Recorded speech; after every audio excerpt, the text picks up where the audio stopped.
enthusiasm. I got a job for you if you're looking to keep busy. Here are the details.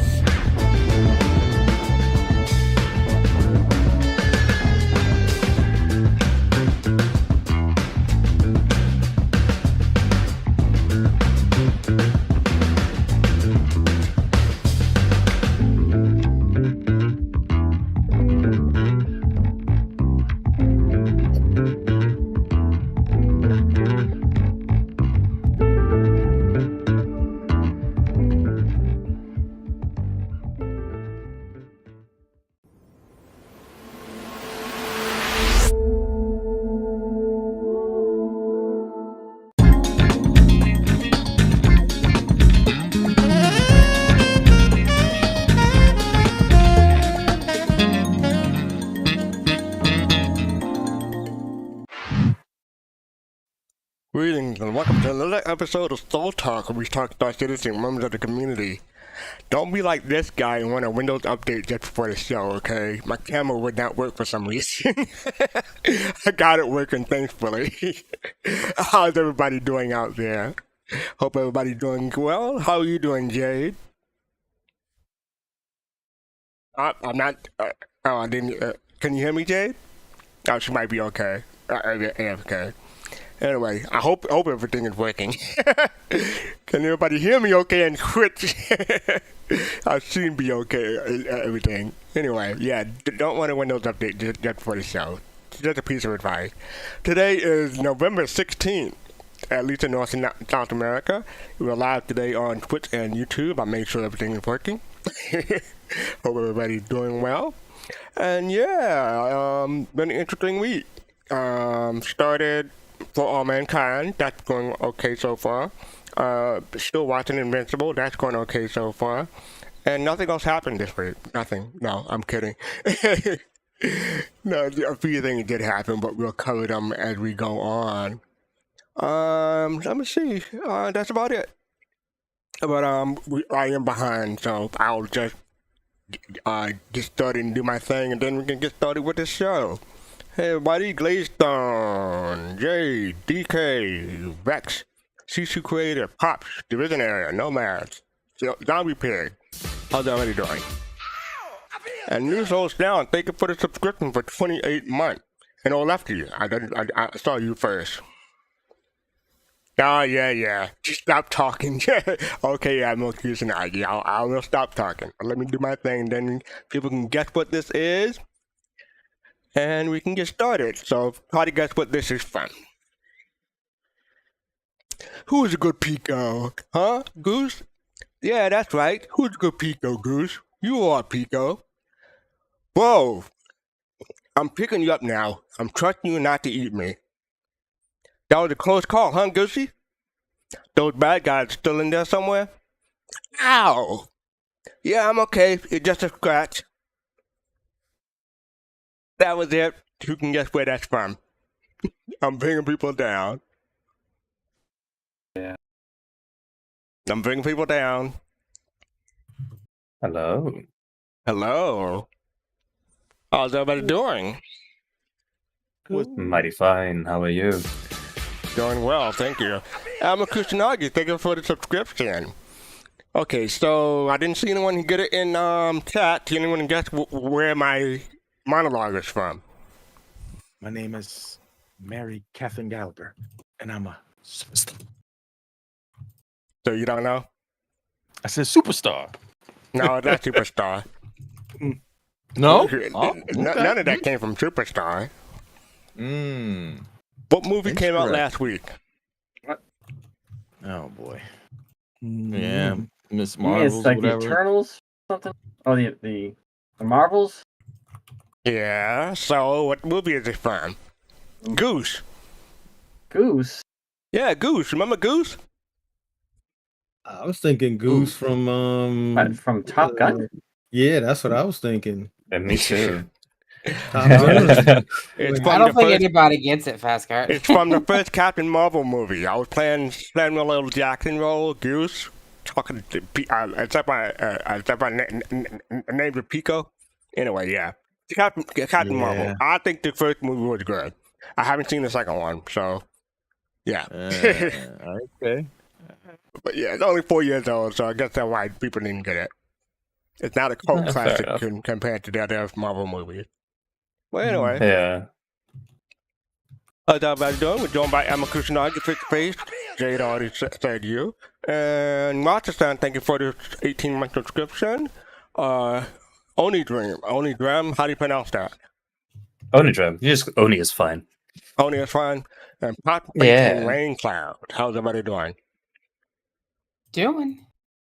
Oh, I did forget one thing. We are doing a Boy Citizen. Let me put that on the screen real quick. Yeah. So we're doing a Boy Citizen December 2nd. We're starting an early session at noon and a late session at 5 p.m. Eastern. Both of those Eastern time, convert those to your local time. I have the UTC time at the top. 5 p.m. UTC and 10 p.m. UTC are the first and second session. But you can stay for the whole thing, or you can drop in and come out and come in as much as you want. But yeah, December 2nd, that's when that is. All right then. So up first we have our sneak peek. Yep, there you go. All right, so let me put it on the screen real quick. There you go. So you got to maintain the triangle configuration. I guess we all know where that's from. 'Cause if you've seen today's ISC. Yeah, it's It's a fairly bit- straightforward, right? It's a bit of a anticlimactic, I guess is the word you can It's the say. storm. The Come storm. on now. It's the storm. Yes. It's Storm. Okay. it's the storm. Yeah. Yeah. No, How much I you think, want to bet? I think everyone, How much you got? everyone is gonna say that it's the stew in. I'm not even sure if how you pronounce it. Sulian. Stew in. Or Sulian. Sulian. It's like 4 syllables and like 5 letters. It's hard for most Star Citizen players. Yeah, exactly. The stew. But yeah, you gotta maintain the triangle configuration. Don't know if that's from a song or some piece of pop culture I'm not familiar with, but yeah. I'm not even sure what part of the Syrian that is from, because I mean, well, we'll have to compare and contrast when we watch ISC.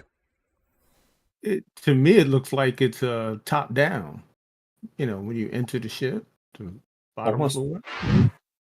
Would the top maybe down just view. be No, but maybe where's from yeah, 'cause bottom to there's a- top?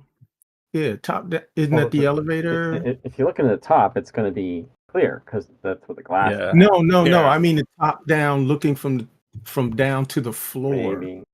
Yeah, Oh, from the inside, you isn't mean? and maybe not because I don't see the elevator.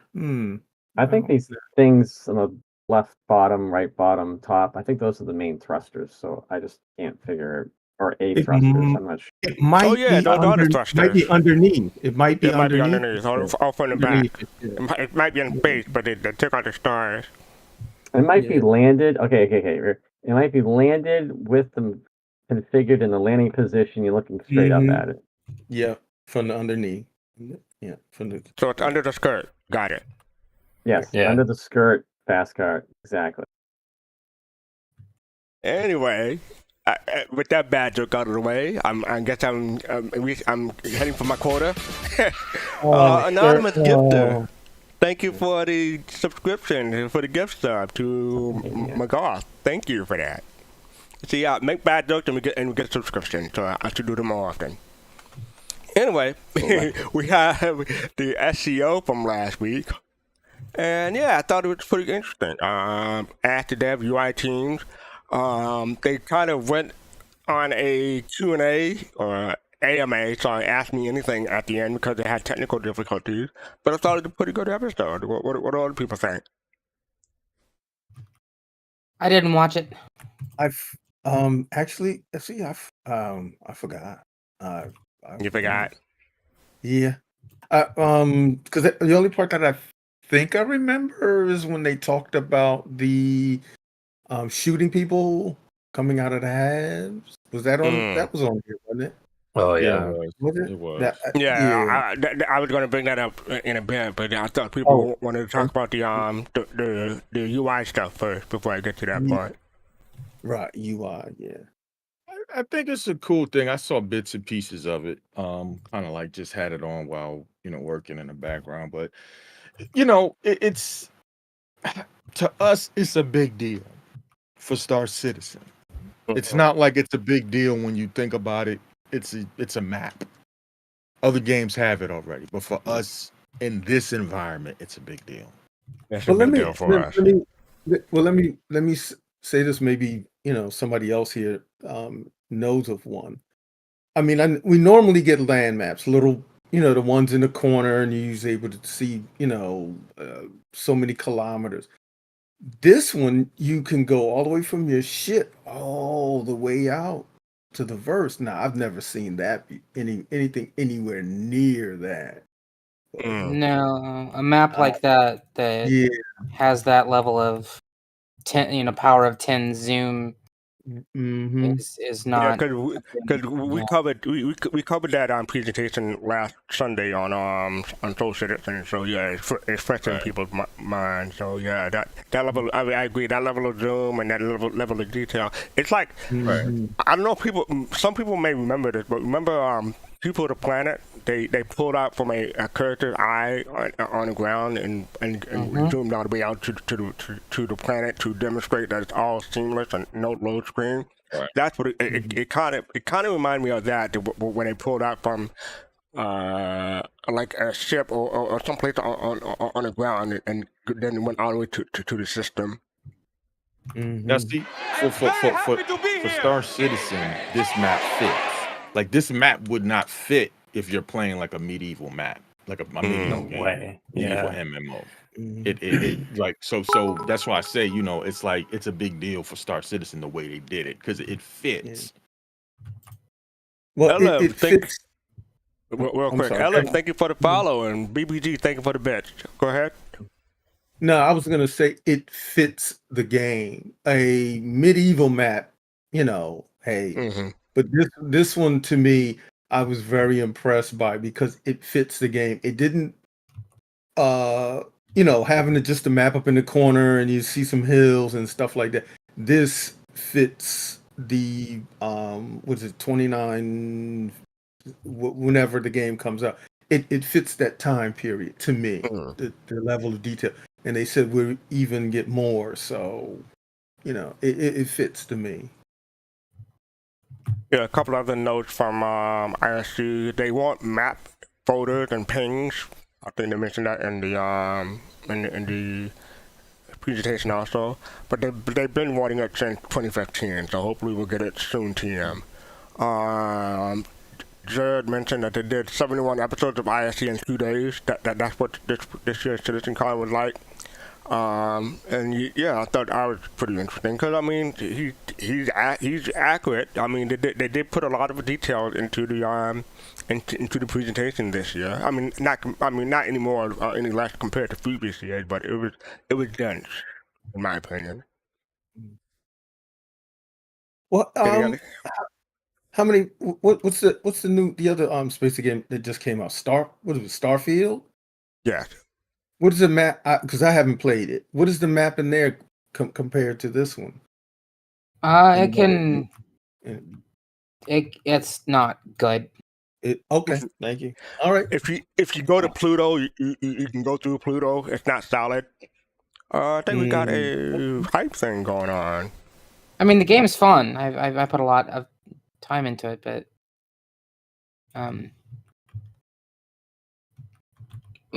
the map isn't great. Anyway, sorry, go ahead. Okay. Yeah. So thank you for the hype train. Appreciate it.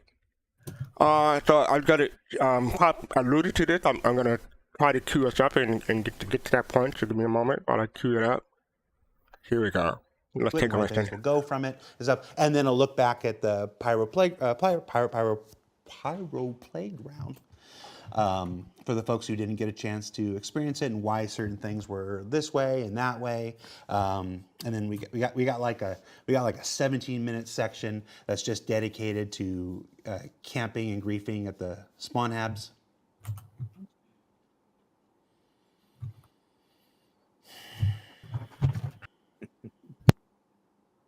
you have the option not to. I understand the thing lets you, but it's a choice to do and a choice not to. Every one of us are capable of making those choices. So yeah, that got quite a bit of attention, but we haven't had a chance to discuss it here. She was discussing how some people are in the spawn hatch in the not experimental, what is it called, preview channel for Pyro, and they're not letting people get out of the halves because they're camping outside the half basically. So that's what Down is referencing. So yeah, any thoughts here? Yeah, If you allow what? people to do bad things, they will do bad things because you'll have bad people in every situation. All right. Well, let me ask you: what are you asking the content in, like, just like specifically what Jared's saying, or what's the thoughts overall about the whole subject? Overall, but I was thinking like in this instance, like Okay. some people are saying in order to get out of the hab, they would have to reset the character in order to spawn at a different place, and that's Yeah, it's doable, but it is very annoying to have to do that when I get when you pick that place and you want to check it out. because I did pick Patch City at one point, and I didn't have any issue on my server when I had it. So I'm not trying to say, okay, yeah, log out, log back in, and try to see if you can get a different server. My take is, yes, I get it from a testing standpoint of view, because I'm kind of like, on one hand, I'm glad that it happened, because then that way they understand that it's fixable. It was a bug, and you kind of get a glimpse of what players will do because they showed their hands. You know what I'm saying? On the other hand, because like I said, for me, if this would have happened, and like we said, me, Pops, Yo, man, we was all on the server, I'd have been like, hey, yo, y'all come around and let's go get them. You know what I'm saying? If I was stuck, I'd have did the Captain Burst thing, So and then I'd have drilled them until the way they lived until they left the server. So I'm just saying that's my play style. I'm a bully's bully, if you could call it that. My thing is, all you had to do was send Yo-Yo in. She would have handled. Right. I mean, that's what I'm saying. Are there NPCs in this area? There are, but the thing is, though, like, obviously, you know what I'm saying, your Admiral, like, NPCs is, you can't really rely upon that just yet. You know what I mean? Now, if the server tick is like, don't get me wrong, I've heard like when the servers is like 30 people to a server, and the server rate is like spot on, NPCs would be on you like white on rice. But in a testing playground, everybody was on the server, so you're not gonna get that, on that day, on those days.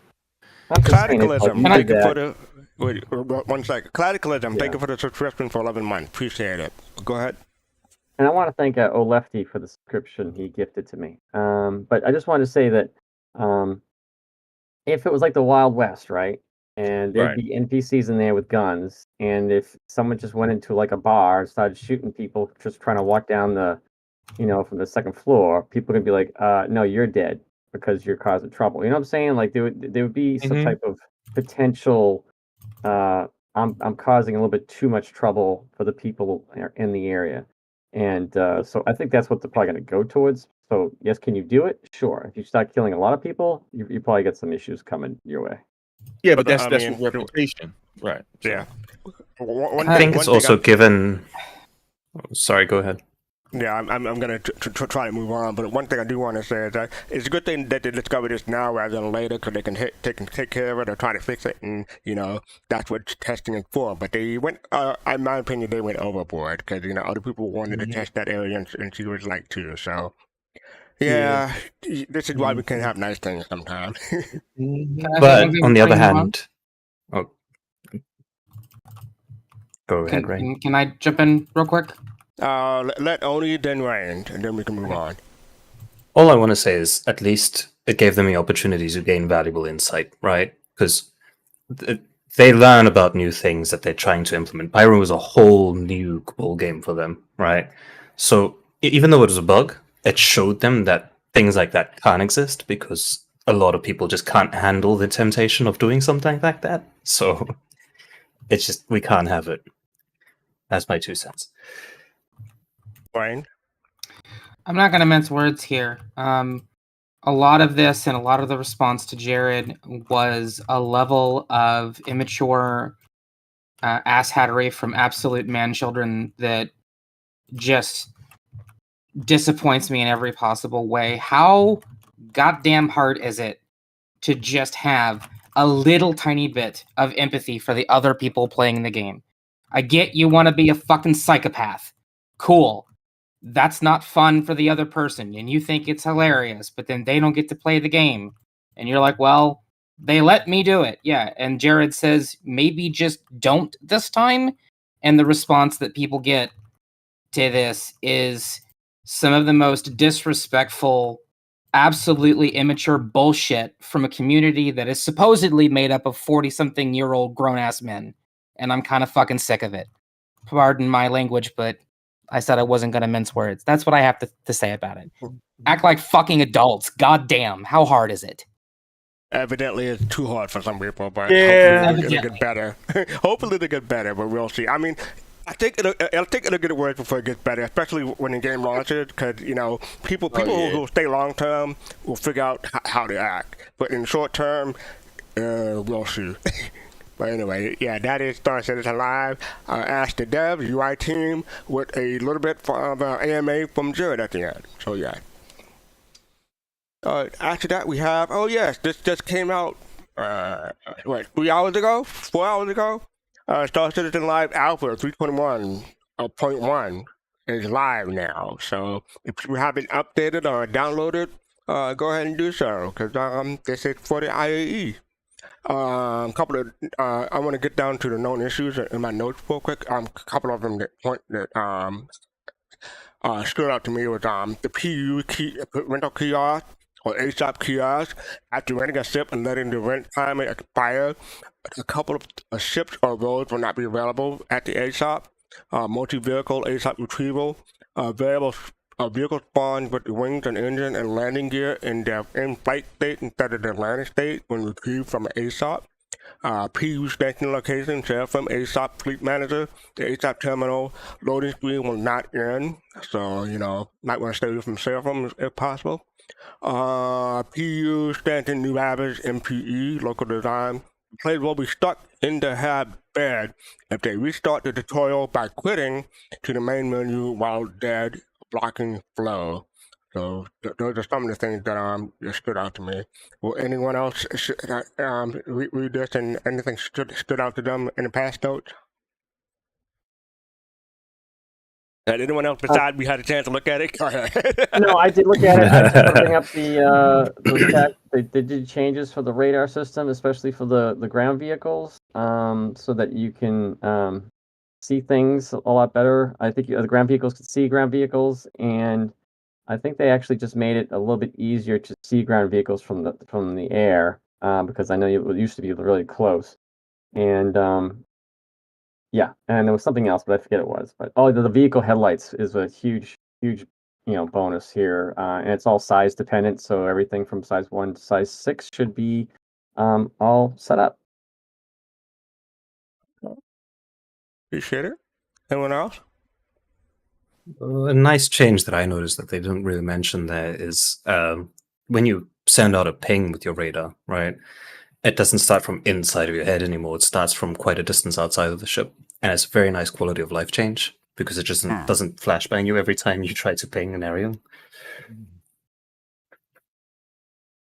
Okay. Yeah, I want to cover a couple of new features. They got security, system security trespass is in now. Mission defend data heists is in now.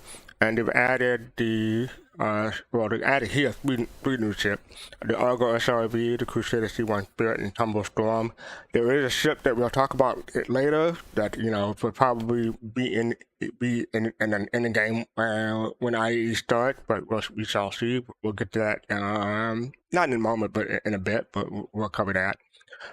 They did have a whole lot of other stuff in here, like you said. The tractor beam, FPS AI behavior. Some people are really enjoying that. It doesn't always work, but it seems to be getting better. Temporary towing halt. They talk about how the SRV, it can tow, one SRV can tow anything up to a constellation in gravity. Depends on how heavy the gravity is, or it may struggle, so you may need 2 for a constellation and above. New player experience, new habits, that'll be important for the free fly. We'll cover that in a bit. Ground radar, someone talked about that already. Partial ship match balance, the Tumble Nova, Corsair, Vanguard, Caterpillar, Mole, Raft, and Star Runner have all had balance patch on the actual mass in the universe. This update will make slight changes in velocity and to handling in the ship listed. So I guess hopefully my Star Runner is still as fast as it used to be. Right? I'll have to check that out. Tumble Nova movement tank tweaks, increased Crusader Spirit Wing base joint health. And thank you for the follow. Goku Magic, I get that reference. Cortex made several client performance optimization, putting multiple physical changes to help prevent player corpses from falling to the planet surface when falling at speed. Made several performance optimization for ship debris. And they got a whole lot of bug fixes. We're not going to cover that. Technical, they fixed 9 client crashes. That's good. Fixed 5 server crashes. That's also good. Fixed a server deadlock. Excellent. And ship components should now correctly save and be stored in long-term persistent. And they had a Season of Origin reactivation event update. The Arena Commander 321 patch notes. I should check that out later. And they made adjustment to scoring balance in Arena Commander, so you can check that out all in that link. Appreciate it. All right, so up next we have, this week in Star Citizen. We're going to cover a bunch of these, but talk about Jerry. We'll get to that in a bit. The world map, get to that bit, and the ISC will get to that in a bit. But I do want to say, Star Citizen Live continues their CitizenCon Q&A follow-up with the FPS and flight team going live at 11 a.m. PST, 8 a.m. PST, 11 a.m. EST, and 4 p.m. UTC. Keep an eye out in QA threads and Spectrum and get the questions in before the broadcast. You'll also receive our weekly Friday newsletter in your inboxes. So that is that. But I do want to say the MVP this week was trying to find it. Oh, here it is at the bottom. The Tooth Fairy 1 put together a gorgeous cinematic tour of each planet of the inner planet. So much so it's hard to pick just one. So check out and the first three videos in the community hub. And I had the first one here, Power 1 Cinematic. I'm not going to show it, but I do want to point people to it so they can check it out. It's pretty good. I like the music that they picked. That's one of the reasons why I'm not going to show it. But yeah, so Pyro Cinematic. This is what I'm talking about. Looking for questions for a flight team. This is for the Star Citizen Live tomorrow. Watch the video taking flight. That's a presentation from CitizenCon. And you have a low chance of getting your question in now if you put one in, but I do recommend that you go through and upvote people that you who have a similar question to you. And the similar one that is for flight team, and then you got one for the FPS team. This is for life in first person presentation. If you have a question for that, look it up and see if anyone else is close to yours and try to upvote them so you can get your question on. Okay, so up next we have Jerry, history, half remember.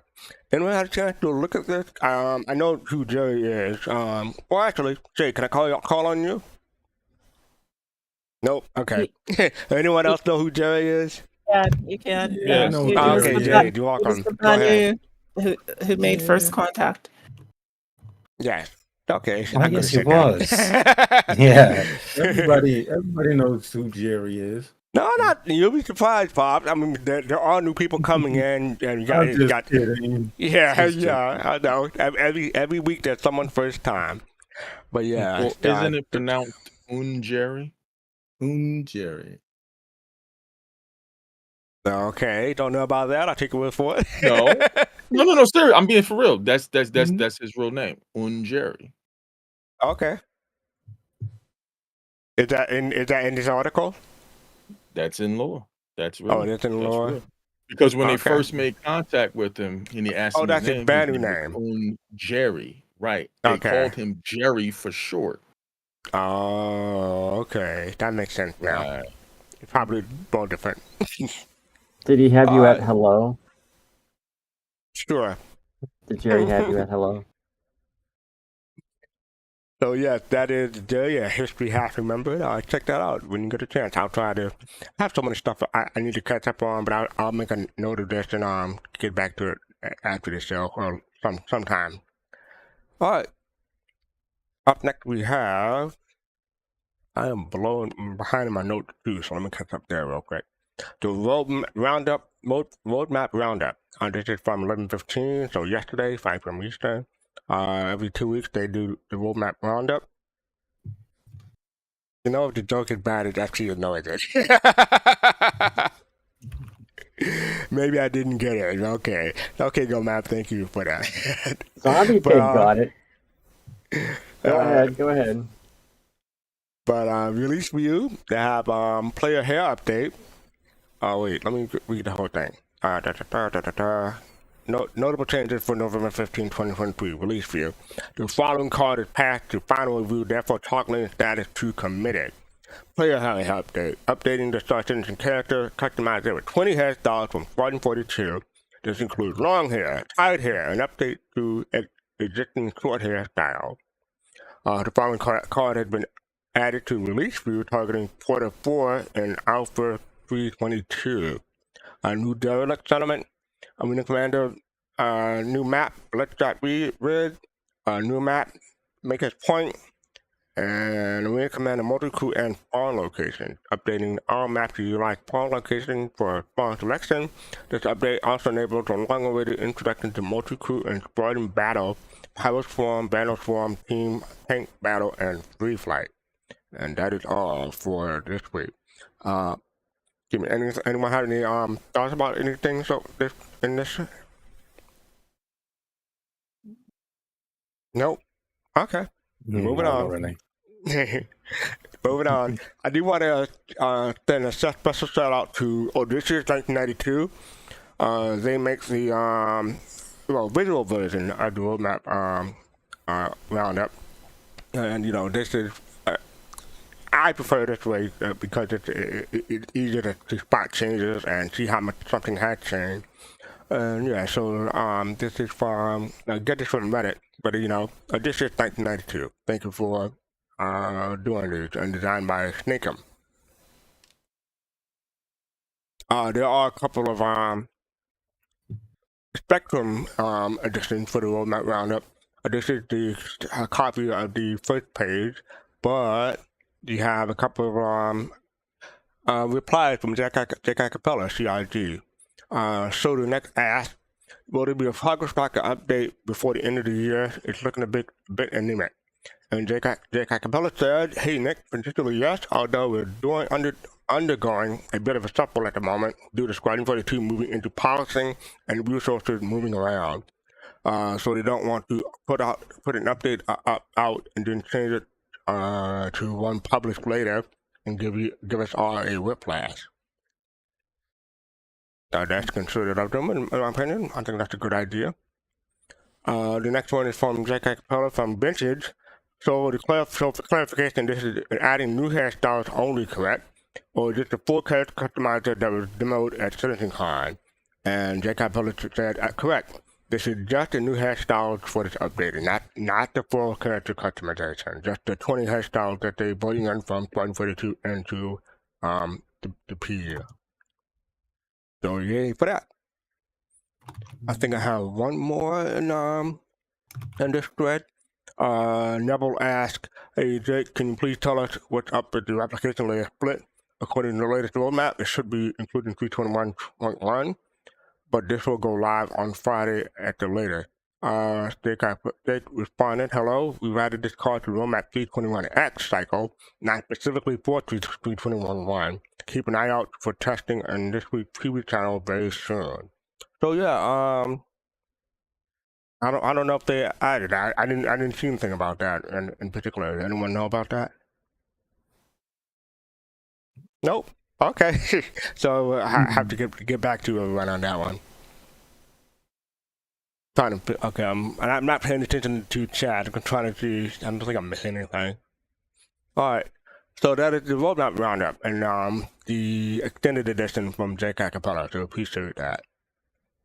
Up next we have PLC 1 tractor beam is awesome, but can we keep it on after leaving the seat? That's basically what this thread is about. Several CIDs responded, hi, this is on our list, not only for the C1, Wrong Thurston in the link, they linked them Wrong Thurston in the original post. The one you're looking for is several here. So they do want to fix it so you can use the tractor beam when you're out of the seat. So I don't know when, soon to all that. I thought that was interesting.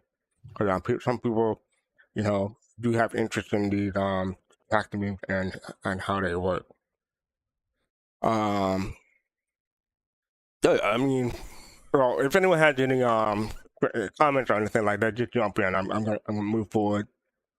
Why is this weird flight model changed in the Marine Commander? Flight model change. High coding is not possible anymore. Christian York cannot be combined anymore. Lattice agility was increased. Boost and regen were adjusted. Yogi Clap responded. Forgive me for sounding ignorant, but you guys are now implying balance based on the lowest common denominator, and doing so limited controllers in which SC Star Citizen can be played. It's meant not to be played. Was meant to be played, sorry. I.e. Hotash and Hotash, if so, why? They're responding to someone previously. But Yogi Clark responded, no, we are not. We wanted to get rid of those excessive G advantage for a while now, as they plan to play Havoc on balance, and we want to very precisely control the maximum performance envelope of every ship. It's okay, take care, Gladstone. Every ship. Moving tight coding advantages, it just has a positive side effect that will make the game more controller agnostic.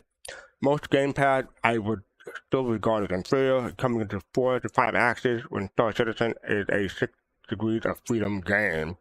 And it doesn't change the way how Star Citizen is played with input devices at all, but you can still strafe in all directions and tri-core, and all we are capping is the G advantage, or the gravity advantage, I'm guessing. Doesn't change a thing for the input level, really, but it does do good things in the rest of the game, like lowering the skill floor for PvP and making ship differences more meaningful. I'm guessing people have opinions about this. fastcart, in regards to ships, the G rating is in response to acceleration capability. Okay. So a ship being able to accelerate forward at like 5 Gs versus a ship that can accelerate forward at 6 Gs. The ship that can accelerate forward at 6 is moving faster. Okay, and thank the you. G advantage that the Talon had was just a little bit much, in my opinion. So I kind of agree with this change. All right, cool. Anyone else? Sounds good. I'm Moving gonna on. keep my hands clean of this one. Okay. Up next we have 2024 buyback schedule. Buyback token schedule. Sorry. Each quarter, a new buyback token will be distributed to your account. Sometimes 2 if you're a concierge, providing you the opportunity to reclaim a ship that you previously using store credit. As a reminder, buyback tokens do not stack or roll over. So if you plan on using one, make sure you do so in the designated quarter. You can find information about this in the knowledge-based article in that link. But yeah, that is the schedules. January 8th, April 8th, July 8th, and October 7th. Why couldn't it be on my birthday? That would have been a nice present. Anyway, so that is the buyback schedule. Freya responded, "Will this automatically on midnight at UTC on these days?" And Freya responded, "These will roll out in wave. Distribution can take a bit of time, so thanks everyone to be patient. You should still have ample time to utilize them in a designated quarter." So yeah, they typically take like, well, for me it'll take like at least 2 hours to get to me, but some your mileage may be very like they say, but it's not strictly at midnight. And if you're a CCU game player like I am, this matters, but not everyone plays CCU game. All right, a couple of more things. Yes, this is the stuff I wanted to get to in the middle of the show. IAE. Let me hit the refresh button because I want to get the times accurate. It is 13 hours and 7 minutes instead of 54, so you can add that to your calendar. We covered this last week, but I just thought it was worth a reminder. I'm not going to go through everything I hear again because we do have a couple of updates. For one in particular, it's a free fly, and from November 17th to November 30th, it's a free fly event. You have the chance to try some of Star Citizen's most iconic vehicles for free, and all you have to do is create an account, download the game, and jump to the fun. You can click those links to see what they are talking about. How it works during the Intergalactic Expo, anyone can explore the Star Citizen incredible persistent universe for free. Even if you don't have a Star Citizen game package, but you can try it for free on a free fly or in the game. To the game in style of the great new starter ship, the Cutter, which will run into all players free for the duration of the event. Starting at 4 p.m. UTC, that'll be 9 a.m. Eastern, I want to say? No, 9 p.m. Eastern. No. Right. 9 p.m. or 11 a.m. Sorry, 11 a.m. Eastern, and that'd be 8 a.m. Pacific. I had to get my time zone straight. So yes, I'm sorry about that. 4 p.m. UTC, 11 a.m. Eastern, 8 a.m. Pacific. Each day with a different chip manufacturer, you take over one of the expo halls for 48 hours. There's always something new to say every day, and nearly everything is on display and it's available to test flight for free. Check out the schedule below. And then you got the schedule below for Alien Day 1, Aegis Day 2, Crusader Day 3, Origin Day 4, Drake Day 5, Argo Consolidated Outland and Grey Cat Cougar on Day 6, Anvil on Day 7, Miss Mariah Day 8, Day 9, and then Best in Show Day 10. So yeah, anyone looking forward to test flying a ship that they haven't flown before? Flown pretty much everything at this point. Everything. I mean, like if you had to pick one ship, what would it be that you want to test fly? Ooh, I'm hoping that the Sulian is actually straight to flyable and available to test. This is me just huffing straight copium, though. Right. But I would really like to try it. Me too. That is a good pick. Should see one. So according to the schedule, I'm going to scroll up real quick. That should be on the first day, so it should be 11 a.m. Eastern. I don't think it's there. It's not on there. I mean, it looked pretty close. We'll have to see. It does. We'll get to it. Yeah, it does. Yeah, we'll get to it. Anyone else have a ship they're looking forward to, or everyone tried everything everyone is an old hat at this by now? I mean, I've been here for 11 years, so yeah. No problem. I mean, but there are new ships that they have come out, like the C1 SRV and the A1, or what have you. I mean, nothing outside of the Sulian, which is like the first of the alien ships I've looked at, but there probably other people haven't seen it yet. But nothing at IAE. I'll walk around the expo halls and look at stuff. But it's nothing's like super exciting. Yeah, make sure you buy your food and have some drinks so you don't your character doesn't die on you. That's If always they have, like, annoying this- for me. Ooh. If they have the C1 available, maybe I'll just go on board and take a look at it. I mean, now that it's like supposedly like the largest cargo ship for a the smallest, I guess, largest cargo for a small ship. Mhm. And they're gonna reworking the size and jump. I guess I'll call them jump point sizes. So we'll see what that turns into. But And I have a Taurus, but now I know that Taurus is going to be a medium or a size above that. So that's the reason I didn't get the C1 because I had a Taurus. Now what they're saying with the size changes is that a Taurus won't even be able to fit in that size anymore. So that's something to think about. When did they say all that? I think that was like a week ago. Well, last week. I'll have We to covered that track last it down. week. Yeah. Oh. Yeah. They said the C1 may be the biggest ship that can fit in a small wormhole. That was last week that they talked about that. But but then again, Admiral, they may change their mind again. So I would keep it just around until they really narrow it down. Like you have until the game comes out. After all. The only ship I would be the was it SRV? Yes, sorry.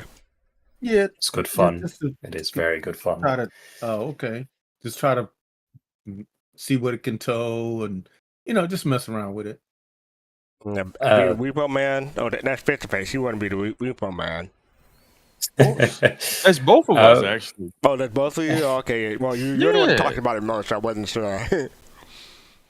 Gloom Gum asked, do Concierge still get early access to the new ship sales? Not doing IAE. Doing IAE, we're all equal, put it that way. And also, well, I'll cover this in a moment, but yeah, so we're all equal doing IAE. When other concept sales, yes, that is the case. Up next, we have the Intergalactic Air Expo back. Microtech eagerly awaits you. Don't want to cover too much about it because you have information right here. They got their schedule. They have to have a game package.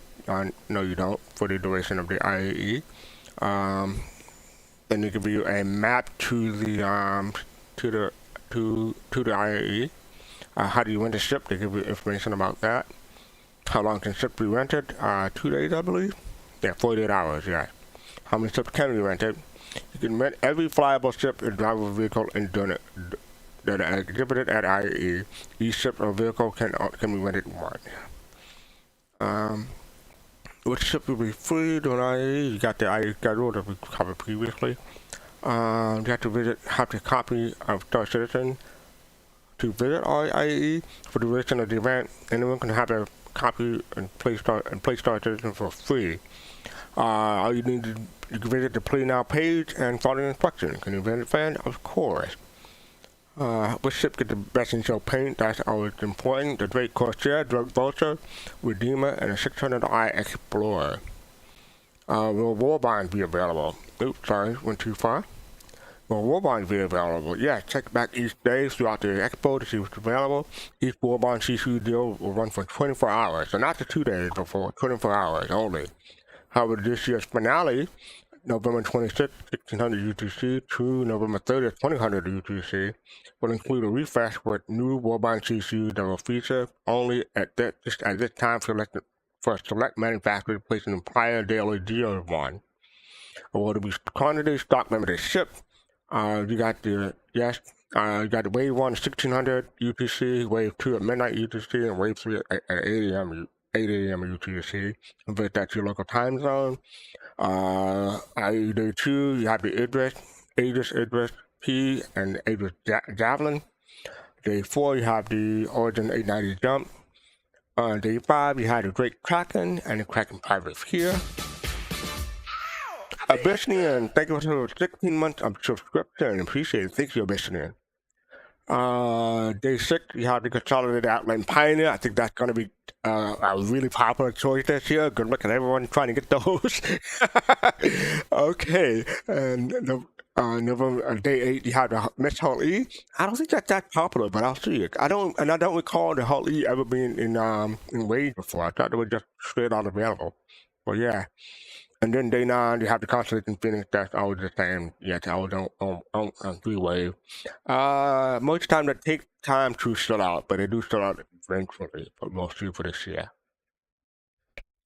Yeah, so I wanted to say something. Oh, yeah. Just a note, all these ships are not CCUable. You cannot CCU to any of these ships. Like, if you wanted to CCU to the whole EA, you won't be able to because it's a limited ship. You want to CCU to the Pioneer, you won't be able to because it's a limited ship, and so on. So, yeah. Any thoughts? Anyone trying to go for a limited ship this year? Well, I know some people are going for the Pioneer. Who's going for the Pioneer? I can see a lot of people going for it, especially with the announcement of the base building. Mm-hmm. That's why I'm happy I've got my Galaxy. That's a Galaxy? Okay. Yeah. Oh, yeah, Now, me too. I am. Well, we are considering it, but they also did mention that they were looking at other things to add to the Pioneer. So I am really curious about that. Pioneer? Yes, they did. They at the end of the presentation. I forget what's his name. He said they were looking at other things to add to the Pioneer besides just. Oh, you mean those modules and stuff like that? I think they meant the modules and everything, the habitation modules and the garden, not the garden. What do you call them when you grow stuff? But Hydroponics. Yeah, hydroponics. Thank you. Yeah. Yeah. All right. So yeah, but everyone who's looking for one of these limited ships, good luck. I think I have another one that I wanted to bring up. Yes. So Flair had a post. Nameless said, not related to IE event, more than CCUs, will the raised ship prices apply at the start of IE or after IE? And Flair responded, price increase will start during IE on the ship respective manufacturer days. And speaking of, we covered this. Oops. Let me get back to that. Okay. So we covered this last week, but I just want to remind people where it's from. The Anvil Super Hornet will raise $5, Torch $10, Killer $5, Redeemer $5, Holy for $100, and Orion $75. So that's what they're mentioning here. And before I move on, I just want to say, probably this you can do what you want, but I think this is one of your best bets, not necessarily best deal, but the best bet is to get a voucher to Taurus CCU for $15, or it's cut off at the end, at the bottom. But that is $15 because it'll become $25 on RSI day. So you're going to get that now, and you'll save $10 if you want a CCU to a higher ship than a Constellation Taurus. So that is my pickup today, sales tip to today. You can do what you want because in fact, you can unchoose the chorus. Unchoose the vulture, sorry, and try to go for. You can try to go for the Saber Comet or the Super, or not the Super Hornet. I guess the vulture, yeah, I guess the vulture is right. You could try to get the Super Hornet, but that's increasing in price, so that's not a very good deal in my opinion. The Saber Comet was $5, but that I'm not even sure if that's regularly available. It probably will be available during IE, so you could pay $5 now instead of $15. But you could only upgrade to the Saber Comet whenever there's an IE or during Invictus week. So that's why I recommend the Vulture over the Saber Comet. But you can do what you want. That help anybody here? Did I confuse anybody? Everybody know what I'm talking about? Yes, no, maybe? Yeah, I mean, we all know. Okay, Yeah. just making sure. This is another one from the fact. Watcher asked, this year indicated the Warbond finale are refreshed for the new Warbond CCU. In previous events, the finale Warbonds were a mix of new and some returning ones from the earlier in the event. Is this a change? And Flair responded, they opted to change it this year. Finale days will include new Warbond CCU offers, so they're refreshing. That's what they're saying, as opposed to previous years. But remember, you only had 24 hours in order to pick them up, so do so if you want to. And some of them are good, some of them are not so good. Some of them typically in a year, maybe able to save $30 to $25 depending on the war bond. Mostly it's 5 or 10 though. Yeah. Who else is going to be interested in doing a CCU game besides me this year? Yeah, I mean, it just really depends on what the new. I already melted my Aries and went to the Zeus, and so I have I have money, so I'm depending on what if this alien ship comes out, I'm probably 99% sure I'm grabbing one, maybe two, depending on the price.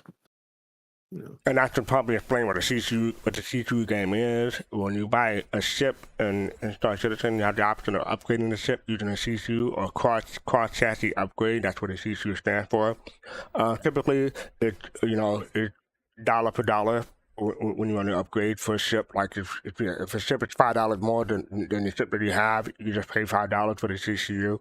What this war bond does is that it gives you a discount on a CCU. So say like a TCU maybe $10 normally, it'll be $5 if it's war bond. But CIG get to pick and choose which one are available. So that's what that's about. Yeah. Well, like Rain, we may just consider the Galaxy instead and just go, that route. CCU to the Galaxy. Yeah, this year I'm going to try to get rid of my CCUs. I have like 19 CCUs, so I'm going to melt the ship and just try to get rid of as many CCUs as I can and then get the ship back. Melt it again, then you get the ship that I had previously back. Because, I have too many CCUs in my hangar and I just want to get rid of them at the moment. I'll keep my Warbine one just in case. But yeah, the ones that are just straight up just same value, I want to get rid of them because they're clogging up my my hangar at the moment. So that's what I'm going to do this year. Alright, at the pledge update, at the CCU thing I demonstrated. Okay. Gotta scroll up real quick. IE 2953 free flight schedule, no cutter on break day. Oh, by the way, I've been rest. If anyone wants to come in and talk with us, come on in. Click the Discord link down below and come and talk with us about the IE and in fact, Star Citizen that's coming up. Thank you, Jade. No cutter on break day. So previously, Watcher asked, no cutter on break day. This has to be an oversight. And failure responded, both ships will make the cut, pun intended. So they're not on the list as well. So both cutters will be available on the free fly event. So they say thanks.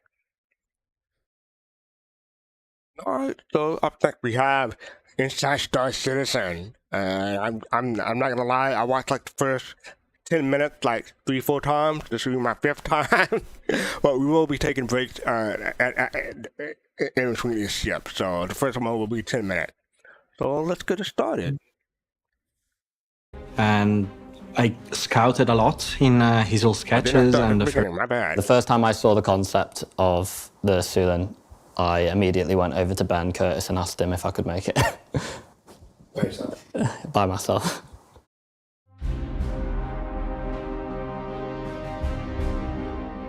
Michael Oberschneider did Raylan, and I scouted a lot in his old sketches and the first phase of the ship, and I found a pretty nice triangle sketch, and that's where we started from. We really wanted to have this feeling of grandeur. It's a relatively small ship, but all its kind of stylings and its shape, language and forms really are there to make it feel strong and impactful. And so we really tried to kind of push that as much as we can.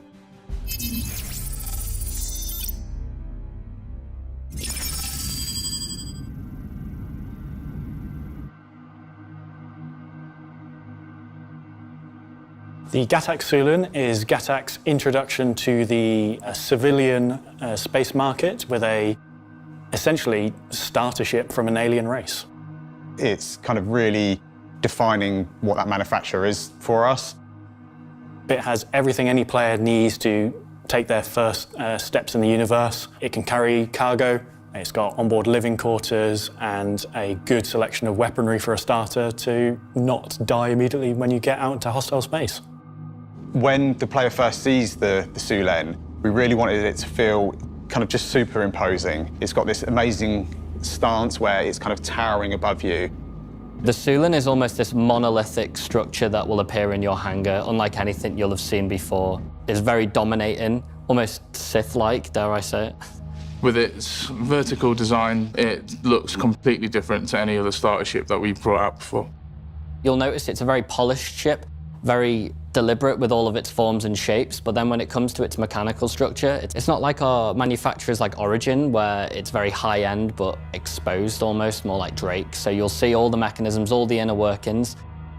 As you approach the interior of the ship, you'll notice a little button on the side. You press that, and the wall of the exterior will cascade down into a set of stairs. You'll be greeted by like this crazy Gravlev sort of animation where the sort of wall fractures and spreads out. Something rooted in the Xi'an lore about their trivial use of Gravlev tech, and just to be able to see it like sort of do something crazy that we can't do with most of the ships is really cool. As you enter the ship, you'll be in what we call the airlock, or the ground floor, kind of like an engineering space. All the walls feel quite clean, quite sleek.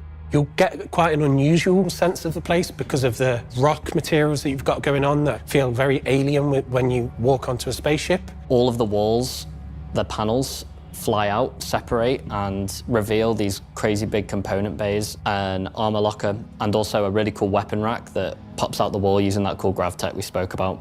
In between two of those component bays, you'll notice the lift embedded into the floor.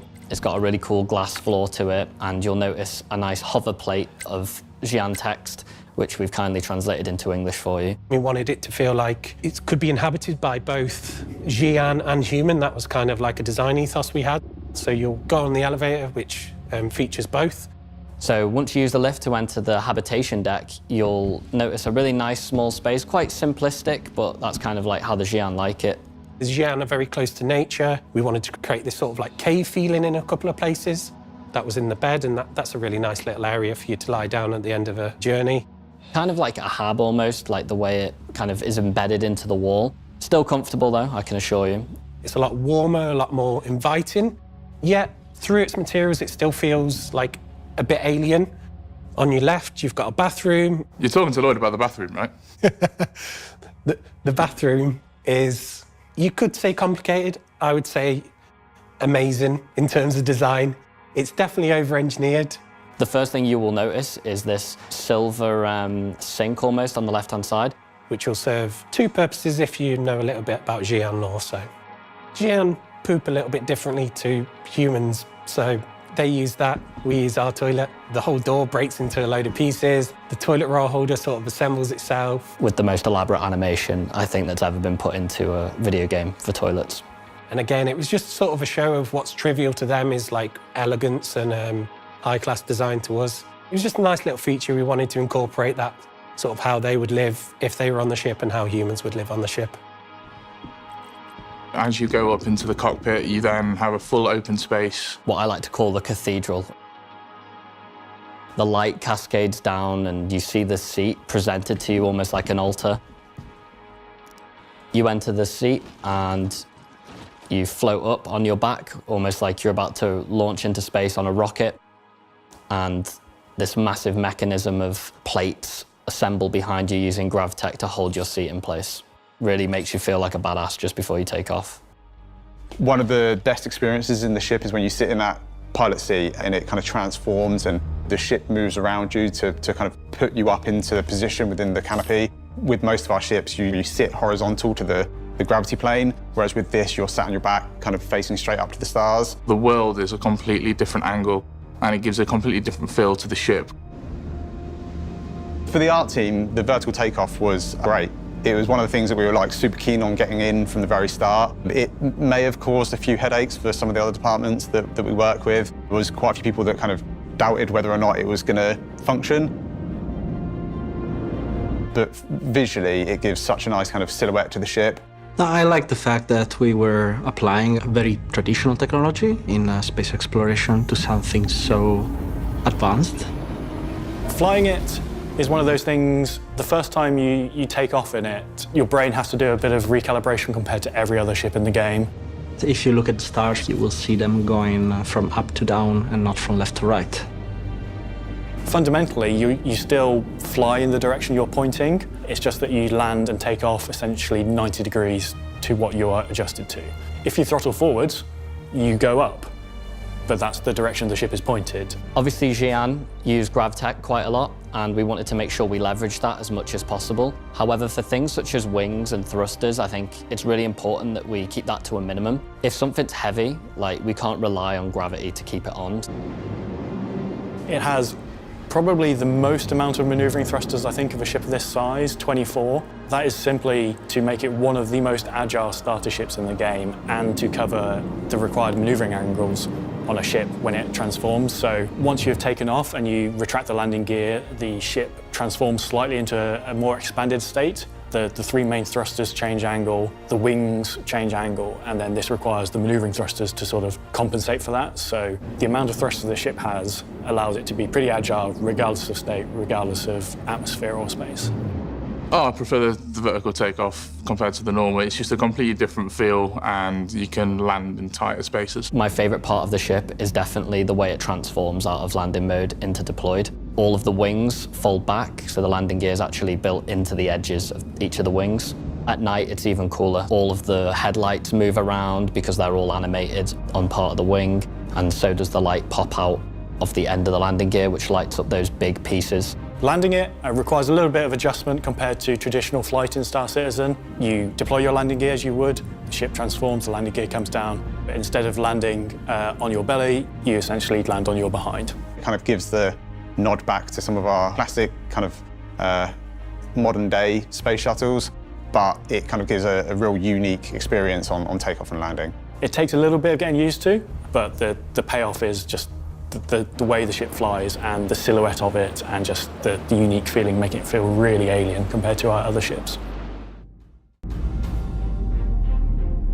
So being the first ship from the manufacturer Gatac that people were going to see in game, for me it was really important that it had a real impact on the player. I think players will appreciate the fact of how much we've managed to fit into such a small platform. So the Cylon is pitched as a starter ship, but it sort of goes beyond some of our other starter ships. It has a lot of onboard living, so it allows you to do a little bit of exploration, a little bit of pathfinding. It's not as good as dedicated explorers or pathfinders, but it is sort of better than other starters in that regard.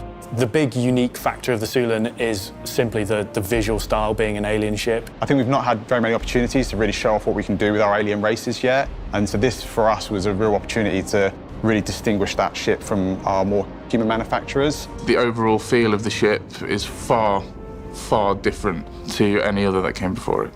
We tried to build a bit of mystery on how this thing works. It was quite exciting to try something different from the usual way we did spaceships. The concept is completely striking, unlike anything I'd seen. Obviously, being a fan of vehicles full stop, regardless of whether they're a spaceship, ground vehicle, real or fictional, seeing this was unlike anything I'd ever experienced before, and I was desperate to be part of the construction of it.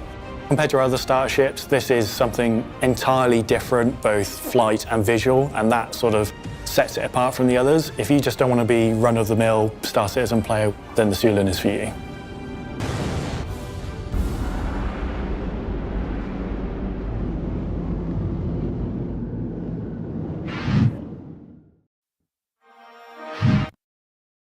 Okay, we're back. And, okay, there you go. So, yes, come and chat. You want to talk with us about the Cylon or anything else doing ISD? Let's see. Let's go free for all. What do people think? I'm going to start talking. I'll call them. Go ahead, Ray. That's like, to me, personally, legitimately, this is the coolest, most unique ship they've built yet. Agreed. Yeah. And I want it. Here. I don't care that it's a starter. I want it. Mm-hmm. I actually want this. I don't like alien ships normally. Usually they've got something that kind of throws me off, like the Suntalk, not the Suntalk Yai. Yeah, the Suntalk Yai, and like you know, the bad guy ships. Or Vandal ships. The Vandal ships, yeah, or the Talon and the Shrike and stuff like that. Like something throws me off. The Tavaran Prowler, something throws me off. This is the first alien ship that they've built that I was like, no, I want this, and I don't care that it's a starter. I want it. So, quick question, Ryan. Did you like the Raylan? I might actually be a fan of Gatac if they continue this direction. I think I might like the Raylan. Yeah, I mean, I might actually be a fan of Gatac moving forward because this thing is. Purple's also my favorite color, so maybe that's got something to do with it. But okay. I don't know. This thing is just cool. Yeah, that is very cool. Oh, can I say? Real quick, Pop. I just want to say, if you're interested in getting a CRAN, put a 1 in chat for me. I'm just curious at your popularity. Put a 1 in chat if you're interested in getting a CRAN. Go ahead, Pops. I knew I was in trouble when this started out with the ship, with the red and the black ship with the fire. I was like, I'm in trouble. I'm done. And there's just two things I'm going to mention. I'll let everybody else go. That when it started and that glass cockpit. Okay, that's it. That's all I'm going to say. The rest of it, rain. I agree. Yep. Yeah, I've wanted a ship that landed vertically for. I've said it a couple times on the show or on Soul Citizens forever. Like I love the idea of having any ship in Star Citizen that lands vertically, and I hope they don't just limit this to like alien ships. I would love to have like a Rosinante type ship. It's made by I don't know which human manufacturer, maybe Consolidated Outland, but I absolutely love this. It's an insta buy for me. I don't need this ship. Other than it's cool, but I'm buying it. Yeah, I want to jump in here. This originally when I heard about the concept, it reminded me of the last Starfighter ship that you kind of got in, you took an elevator up, and you kind of put the seat back, and you get the same position as this ship. And I saw the video that you linked, Admiral Kusanagi, but I got to admit, this is like 40 years more cooler than that. Oh yeah, this is way cooler. Actually, Kusanagi, yeah. Do you know what else this reminds me of with all the moving tech? I'm gonna say one word, and I'm gonna see how old everybody is, and if people gets this, compliance. Oh, I know what that is. Compliant. That's ringing a bell. It's tickling my it's on the tip of my tongue. But Flight of the Navigator. The liquid steers, and Flight of the Navigator. Flight of the Navigator. Yeah. Okay. Yes. I see it now. I love the natural look. Like it looks like he's inside like a cave here. It's almost like unfinished like metal. I was looking up something that could make sense. It's like Damascus steel or carbon chromium is also like a thing. So I just love especially the exterior where you see like the striations of like the different metals it looks like, and they just like, hey, this giant slab of metal. We don't have to finish it up. We'll just use it as is because it's good enough. It's perfect enough. I just love it. It's great. Before today, I was like, I really am not gonna. It's not even on my radar. And I think like everybody here and chat, maybe there's a couple hold offs too, but I think everyone is very surprised at this, and I'm really surprised by this. How much I actually like this ship. I just wish it would get this. I just wish it'd have 3 seashells and not this stupid toilet paper. No, I'm going to get to that. But real quick, there are 4 people watching on YouTube and 51 viewers on Twitch, and I counted 14 ones. So that's quite a big example or statistic like. 14 out of 56 people want one.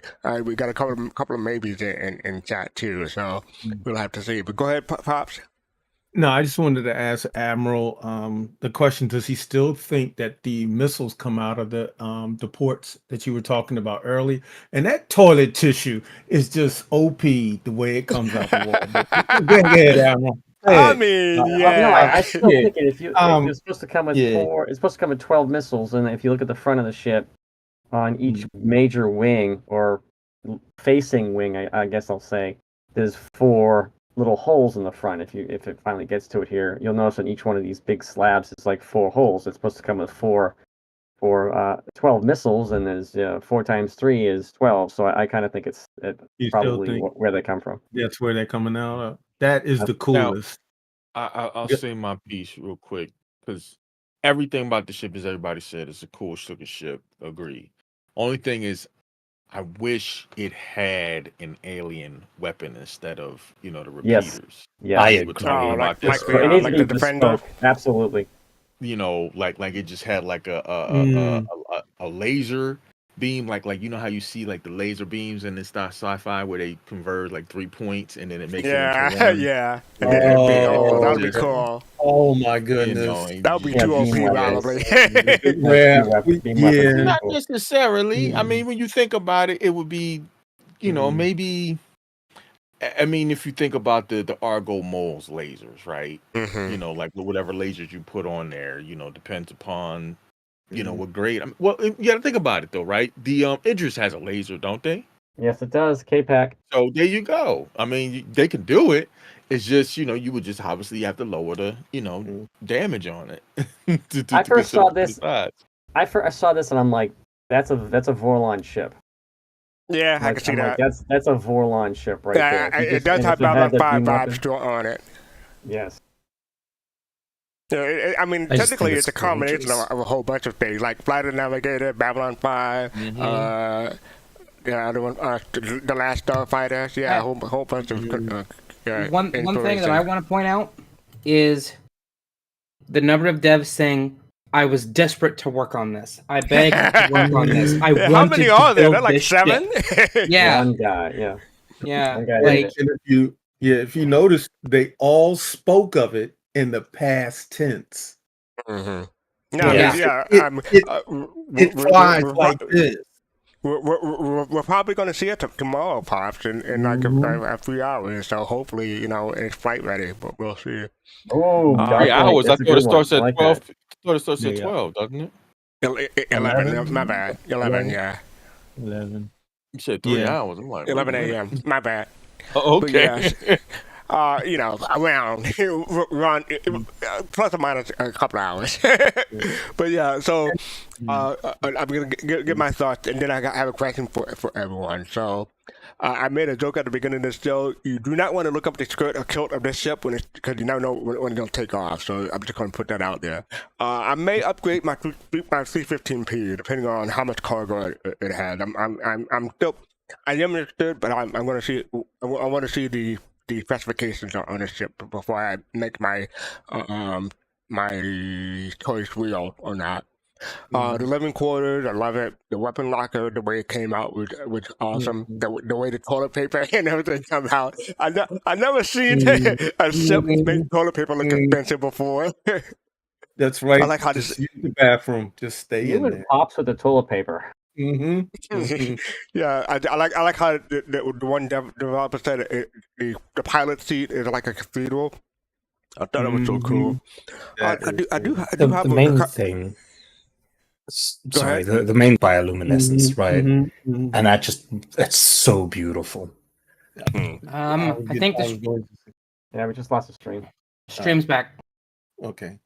Yeah, I was going to mention that kind of octopus thing going on from the back, and that Oh yeah. Are those holes missile launchers? that red. Yeah, that's Yeah. what I was talking Yeah, about. that's what Admiral we were talking about. Did you just see them? Oh, let me go back. Yeah. What are Yeah. you on here? There Oh, they right are. here. No, right here Yeah, at the you- top. Yeah, see Those those little holes. 4 holes on one side, so each wing Yeah. has that, or each whatever you want to call has that. Okay. Yeah. And that barrel roll, I just want to do that. Right. Oh Yeah, me my too. God. I just want to do that. I'm not hey, if I crash, then I'll crash and get dizzy or something. But I just want to do that barrel roll in this ship. I do have a couple of questions about this. Like at the end, well, let me fast forward to this part before I don't want to go over. But they talk about at the end. Oh, maybe I might have rewound too far. They take it off. Okay, they take it off at night. How bright is this ship with all the lights on it? That's the concern I have. Like, how bright is this ship? Like this ship, yeah. I remember they get redone, so this the lights should be perfect for the size. Mhm. And my other question is, for everyone in chat and everyone in Discord, how much do you think this ship will be? Warbond and RSI credit. Warbond number first and RSI credit. How much do you think this ship will be? I want to ask every. I'm Go ahead. sorry, Rain. Go ahead. I just want to ask everyone: how much cargo do you think this thing is going to carry? That's another good question. So Yeah. we'll take we'll take my question first, Pop, and then we go to yours. Like how much cargo? But first, how much do you think this ship will be? Like for Warbond and RSI credit. So Griffin says 80, 90. Anyone else? Yeah, I'm hoping. Ooh. I was thinking 85, so I'm right in the middle of Griff. Yeah, I'm right there in the middle. It I is agree with Griff. Yeah. built as a starter, but the Nomad's 80, and the Nomad has, to me, like the same level of being able to live out by yourself that a lot of other starters don't. I would put it 10 to 15, maybe 20 tops above the Nomad. That's what I would say. I like that. I agree with her. I would like to say that I think the cargo is on like one box on each one of the bottom legs. I don't know how big the boxes can hold. But again, it is a starter cargo ship.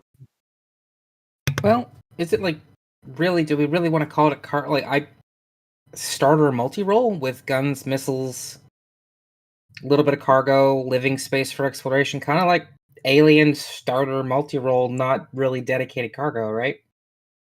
I'm not If it's sure what only to call carrying it. like 3 SCU. It's kind of a weird kind of place. It's like, oh, it could do exploration and this. Those and have that, got and to like, be yeah. missile ports. Yeah, Those that's what have I got say. to be missile ports. Yeah. I'm Because they say it's 12 hoping. missiles, so I think it's. I'm hoping that it'll be 12 SCUs. That way, it'll be comparable to the 315p. If it's 8 or 12, then I'll probably upgrade. If it's less than 8, I may stick with the 315p, but we'll see. Critical Size said 175, 200, 175, Warbond 200. I'm like, this is a starter ship. This is a starter ship. I mean, the thing, it looked good. It looked like it could be that much, but it's a starter ship. So I'm thinking it'll be sub 100. I'm thinking 85, 95, 85 Warbond, 95. New money. Credit.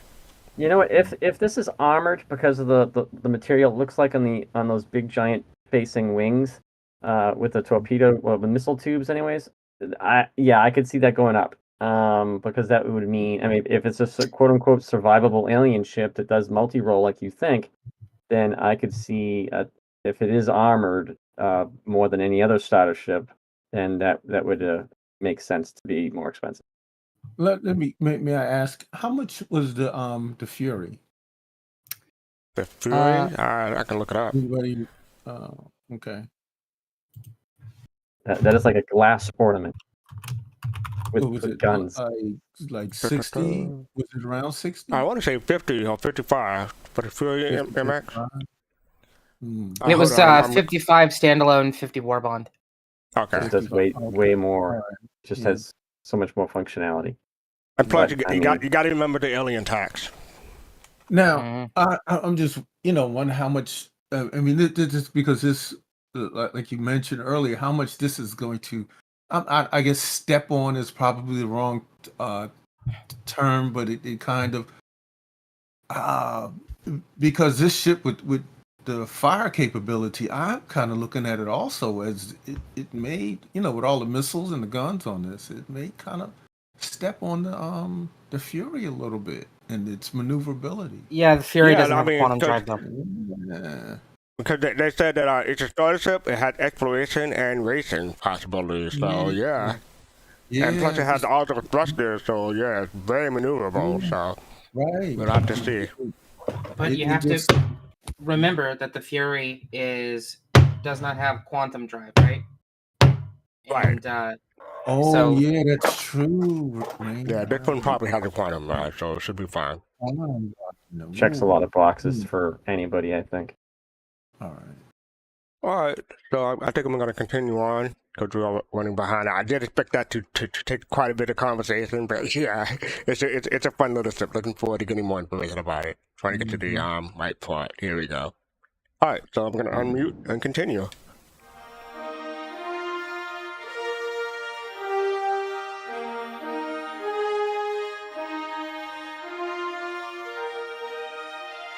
The Crusader Spirit C1 is the cargo variant of the Crusader Spirit series. It swaps out the bomb bay, the central section of the ship, for a large cargo hold. It fits some of our ground vehicles in it, and it's really very much a purpose-built kind of cargo hauler. Just did a whole thing on the A1 at CitizenCon. It's basically that, but just with cargo. No. Nope.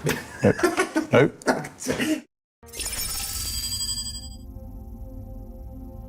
The Spirit C1 is the cargo hauler of the Spirit family. This is Crusader Industries' Cutlass competitor.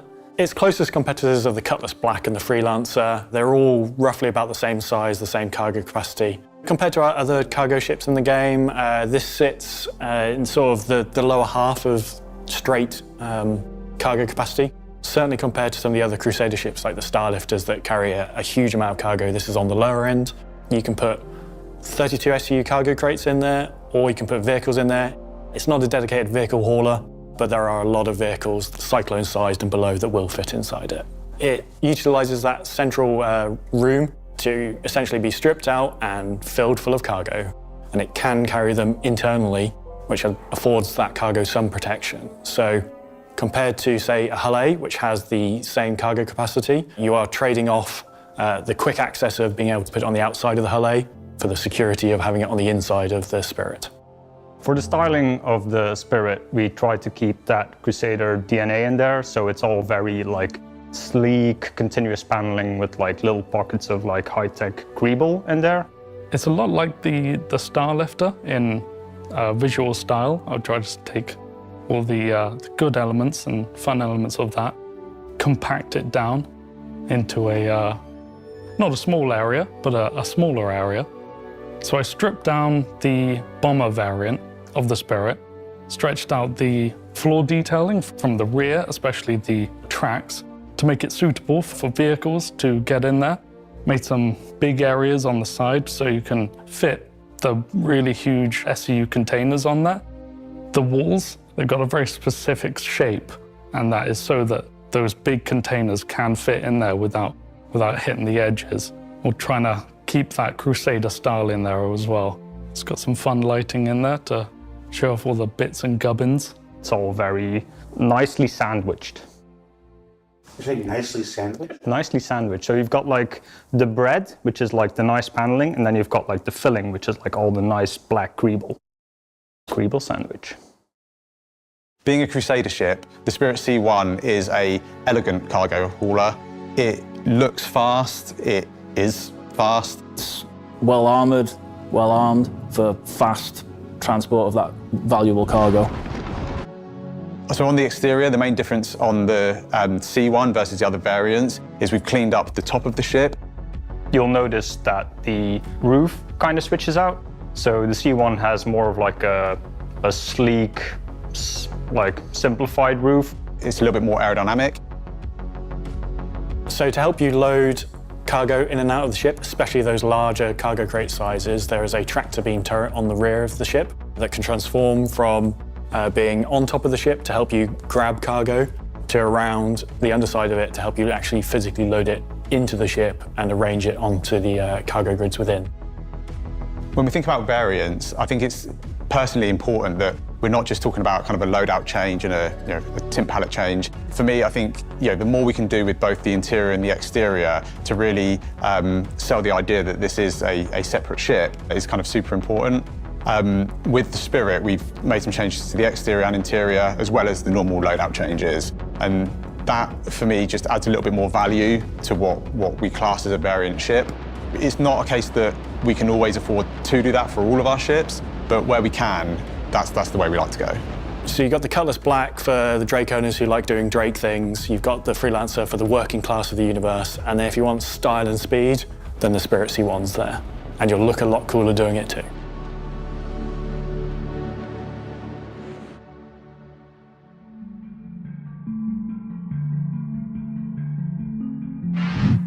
My mistake. I mistimed that, but we are back.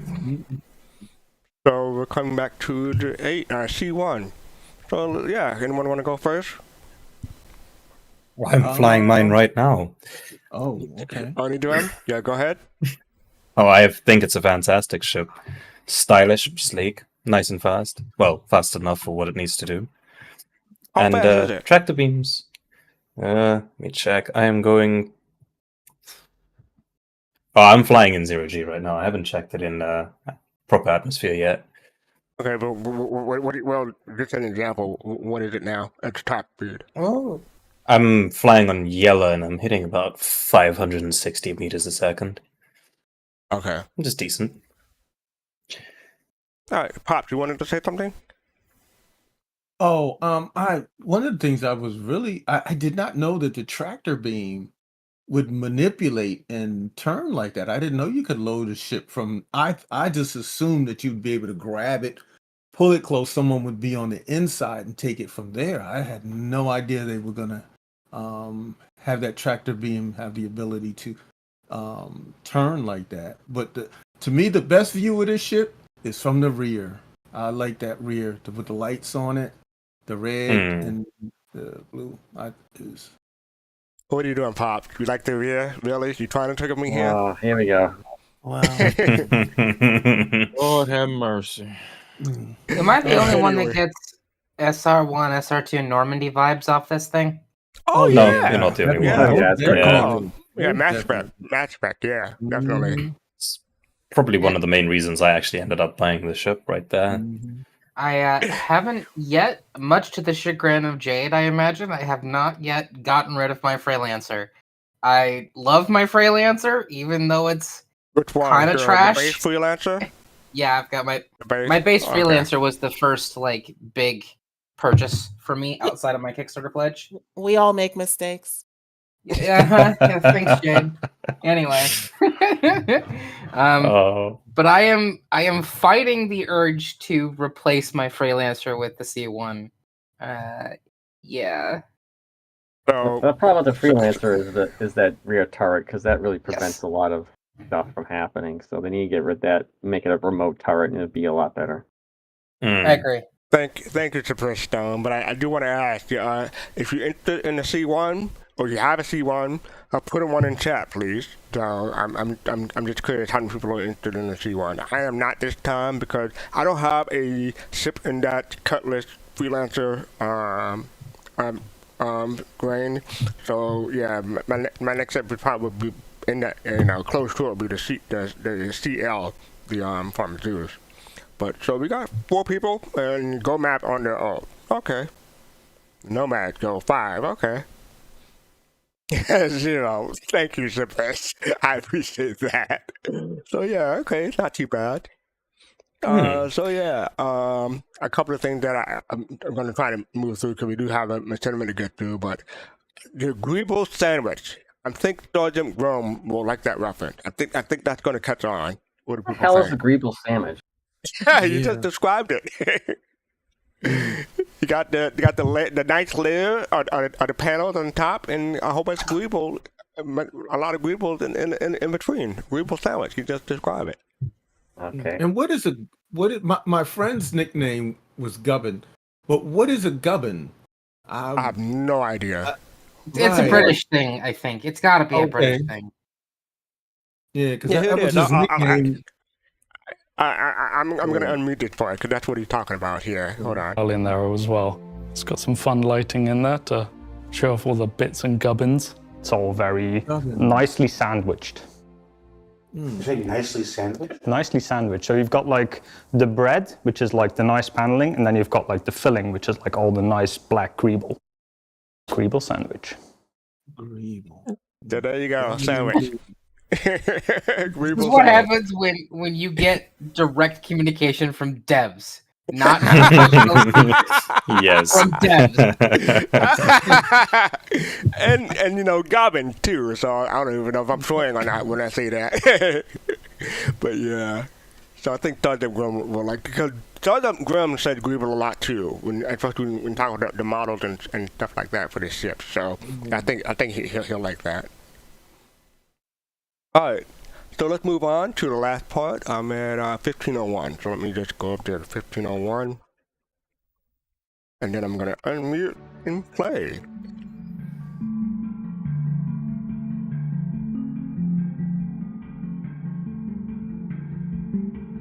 So one of the big questions we always get is, what changed from the concept and to the production model? And I think really with the Storm, Alberto just kind of nailed the concept from day one. I'm not going to say that in public. The concept is so good. Because my concept was so good. What? Why? It's so cringe.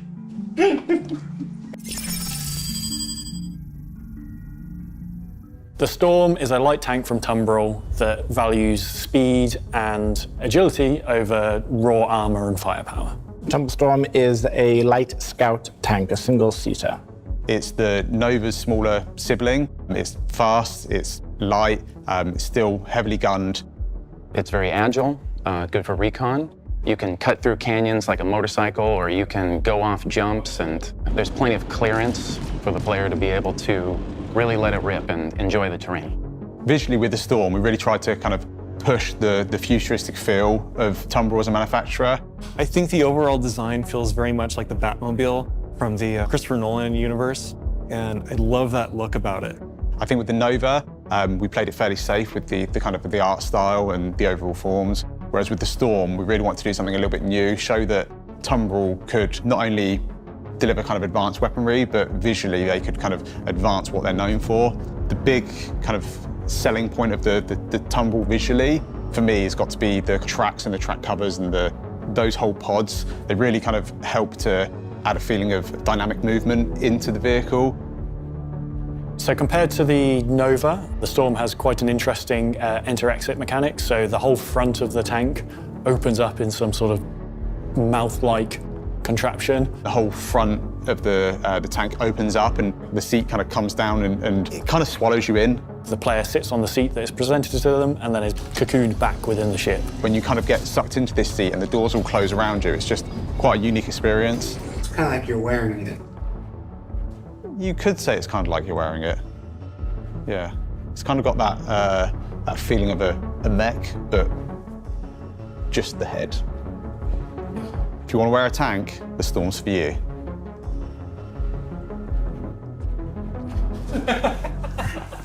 There is no walkable interior compared to the Nova, so it is literally just you cocooned within inside the front of the tank. And I think that really helps to make the vehicle feel super safe and secure when you're inside it. It gives you a lot of confidence that you're sat in something that's super strong and robust. The driver controls the gun and everything aboard the vehicle, whereas the Nova can operate with one crew, but it is best operated with 2 or 3 to share the load between all the additional weapons. For ground operations, they're designed to work in tandem together. The Storms to push ahead of the main ground force, to do some reconnaissance, figure out where the enemy is, figure out their strength, engage them if they are engaged, but then the Novas will take over to do the actual heavy lifting of the damage and engagement. If you're looking for more speed, more maneuverability, the Storm kind of sits in a good spot where it's not quite a Cyclone and it's not quite a Nova, but it kind of sits in that middle part. The gun is really cool. That took Nathan a couple weeks to come across, but as like one of his first projects with us, I think it was super successful. Originally, it was supposed to be shooting bullets. We converted into an energy weapon after the fact. It's just more expensive to fire bullets. I think when it comes to a laser repeater, dollars to donuts, shooting energy is much more cheaper than shooting bullets and twice as effective, so.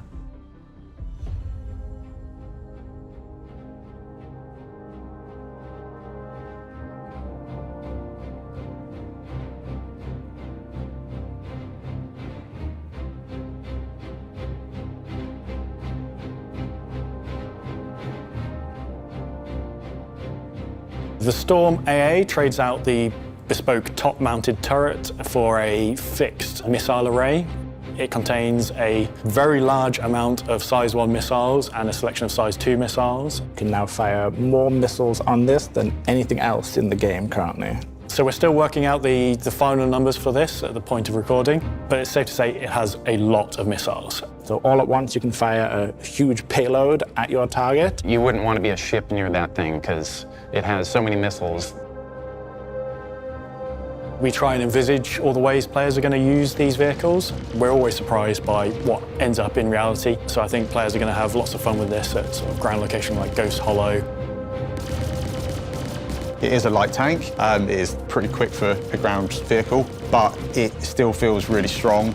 Whilst the Storm is essentially as wide as the Nova, limiting it to being able to be carried in some ships, it is much, much less tall than the Nova. So a lot of ships, such as the Carrack, couldn't fit a Nova, can fit a Storm. I expect to see Storms popping up a lot more all over the place.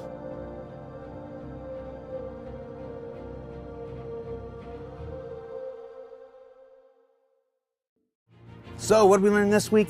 Well, we learned that the Tumble Storm, or as I like to think of it, the tank that you wear, is arriving at IAE this year and bringing with it an all-new anti-air variant. That the Spirit C1 joins the fray, hoping to give all those Cutlass and Freelancer mains out there a pretty stylish glow-up. And that tomorrow, Xi'an manufacturer Gatac tells the entire universe to hold its carrion and rotted leaves as it introduces a brand new starter to the mix. I could really use a nice 3D printed full color mock-up here. Wouldn't it look good? You know? If anyone's asking. For Inside Star Citizen, I'm Jared Huckabee. Thanks for letting us share the process of game development with you. And we'll see you all here for IAE Part 2 next week.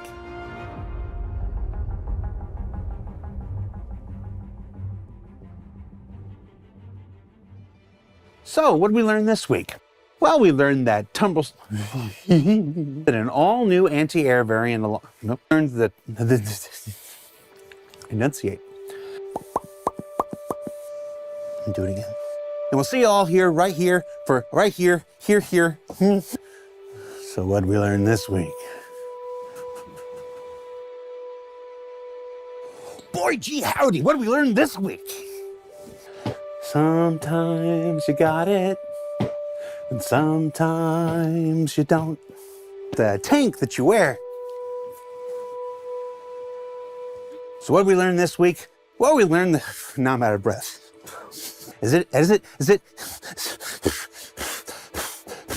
we'll see you all here for IAE Part 2 next week.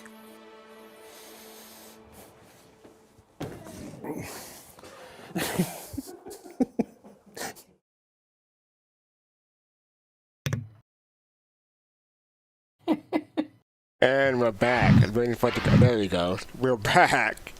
So yeah, it's going to talk about the Tumble Storm and the Tumble AA, Tumble Storm AA. So I asked it for the two previous ships. Put a one in chat. We had one. I was thinking about getting one, either for the AA or the normal Storm. So yeah, put one in chat. So yeah, what are people's thoughts? Well, I have a problem with the fact that you sit in the front of an armored vehicle. Because a railgun round from a Nova right into the front end of that thing is just going to kill the pilot and obliterate the vehicle. But that's just me. Maybe it's, I look at it from a military perspective too much. No, you're going to be covered by all that armor in the front, right? Yeah, all of what armor? The doors open. I don't know. I mean, I don't. I think it's cool.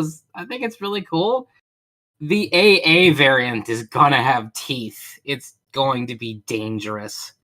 Now, you mentioned the AA variant. The one thing that said it had a large amount of missiles, and it had more missiles than any other vehicle. Did you say any other vehicle or anything else? Anything in the game. Anything in the game. So that includes the Andromeda. So the Andromeda had a lot of missiles too. Yeah, I think they might not. I think they might have misspoke there because I have a Connie Andromeda and I've got like 150 missiles. Yeah, I was gonna say. So like 100. It's like 120 to 150 missiles. Like the Andromeda is almost like an anime ship. You're finding all. It's a missile boat. Yeah. So when they say that, I'm like, are you sure about that?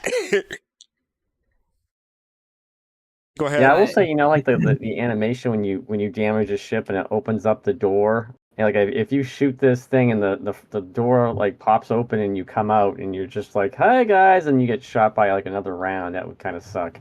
Yeah. I agree with Rain. I don't know. It has to be really heavily armored to be. I mean, it's usually tanks are really heavily armored in the front and and around it, but they really need a. I don't know. They got to do something with that. But besides that, it's really cool to have a light tank in the game. To be able to use it like in a Carrack or similar size cargo bays. I think they're really pushing the ground warfare thing, and especially with the AA in there, like really showing that it's dangerous to be in the air, especially with in a location with atmosphere, because you think like most ships would be okay taking like a missile shot, but when you're dealing with aerodynamics with ailerons being in use, and it's a lot easier dealing with a missile shot or two up in space because you got your thrusters like keeping you getting your direction left and right and all that stuff. But if you get hit in atmosphere, you're really up. You're in a bad shape if your wing gets taken out. So this thing is going to be deadly. Like that, like Rain said, it's like, Yeah. and it's got 40 missiles. So you've got your stacked layer of defense. If you've got your ballista in there now, and your Spartan, you've got just a huge amount. So like now your Spartan can be used for bigger ships, and you can use this new AA for like your light fighters. So Just really, like this the- stuff is really amazing. Imagine like a full air defense package of Hmm. Centurions and ballistas and Storm AAs. Yeah, Like, lock that shit down. Unbelievable. Yeah. Yeah. You wouldn't be able So- to. You'd lock the airspace down. You wouldn't be able to get in there. So I just Yeah, want you to say have to that. have grand operation. I just want to say three people said 1, but I'm a Christian. I can say 1 plus 1. So yeah. Are you trying to count twice? Are you trying Well, to game the system? I have the Spartan. I already have the gun one, but I need to get the AA one. Okay. It would be interesting if they actually had this as a add-on, like you just swap them out. But I don't know if they're going to do that. But I'll get it if it's just a separate vehicle. I got to get this developer's name because I didn't catch it when it first came on. Let me see if I can find it. This one. Did I say his name? I'm trying to get it right, but hold on. I thought I had it, but I guess I didn't. Oh, okay. Oh, his name didn't pop up, but yeah, I was going to say, man. Alberto. His name's Alberto. Say it again. Alberto. His name's Alberto. Alberto, thank you. Alberto, you own it. Your concept was that good, okay? You own that Yeah, crap. it was. You own that crap. Don't let anybody try to, take that from you. You own it. Sometimes I do think like when it comes to Star Citizen and all of the vehicles we've got, we have people that complain that we have too many vehicles in Star Citizen, but go to Elite Right.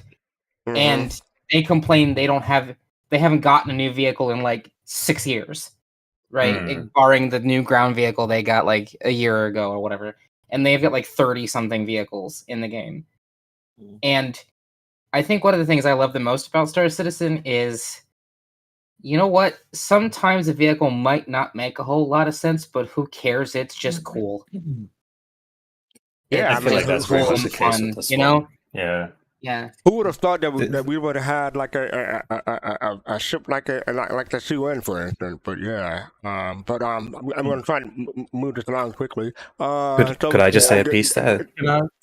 Oh, I wanted to say something. Oh, good, Yeah, me Pops. too. No, how do you say your name? Alberto? Just Oni. Oni. Yeah. No, let Oni go first. All right, sure, thank you. I think the Storm is neat, right, as a chassis and all that, but to me it's a scout vehicle, right, or a scout car, like a World War II scout car kind of concept. And I feel there's a missed opportunity with the design. Like the concept is fantastic, right? But for a vehicle that needs to be mobile and its agility is its strength, right? I feel like the fact that the tubes on the side that actually house the tracks, the fact that they aren't part of the suspension system to keep the main body stable so you can fire roll on the move or something like that, is a major, like, I just have a gripe with that. Such a missed opportunity. Yeah. Okay. I agree. We Pops? talked about it. Yeah, I agree. We talked about that earlier, and Yeah. yeah. Well, basically, two things. I dug the ending, pretty cool, but when it's driving in the grass and all of that, I just wanted this to change from. I just wanted to see Optimus Prime, just or Storm is see this thing change it to a transformer and just take off. It just gave me that vibe. That's all it was. Twitch had dropped me for some reason, but YouTube is still live, so I'm gonna keep on going. But yes, I just want to hopefully Twitch will come back soon. Ish. Doesn't look like it, but Restream is not letting me come back for some reason, and I've not seen any drop frame in XSplit. So yeah. All right, so I'm gonna keep on going. Just want to say that the sneak peek that they had a couple of weeks ago from okay, thank you, Griffin. The sneak peek we had a couple of weeks ago, I think that was they showed the missile launcher from the Storm AA. We were wondering what that was from, but yeah, so I guess we find out what that sneak peek is from. But that's all I wanted to say. And yes, I kind of do want the want a Storm, but I'm gonna wait for the Titan because that's what the if I get a Storm, it would just be a replacement for the Titan. So I'm just gonna wait. But yeah, so all right.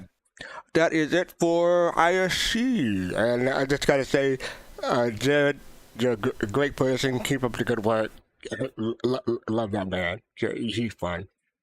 I didn't get to hang out with him as much as I wanted to, and at the CitizenCon, and I regret that. But hopefully next time I can hang out with him.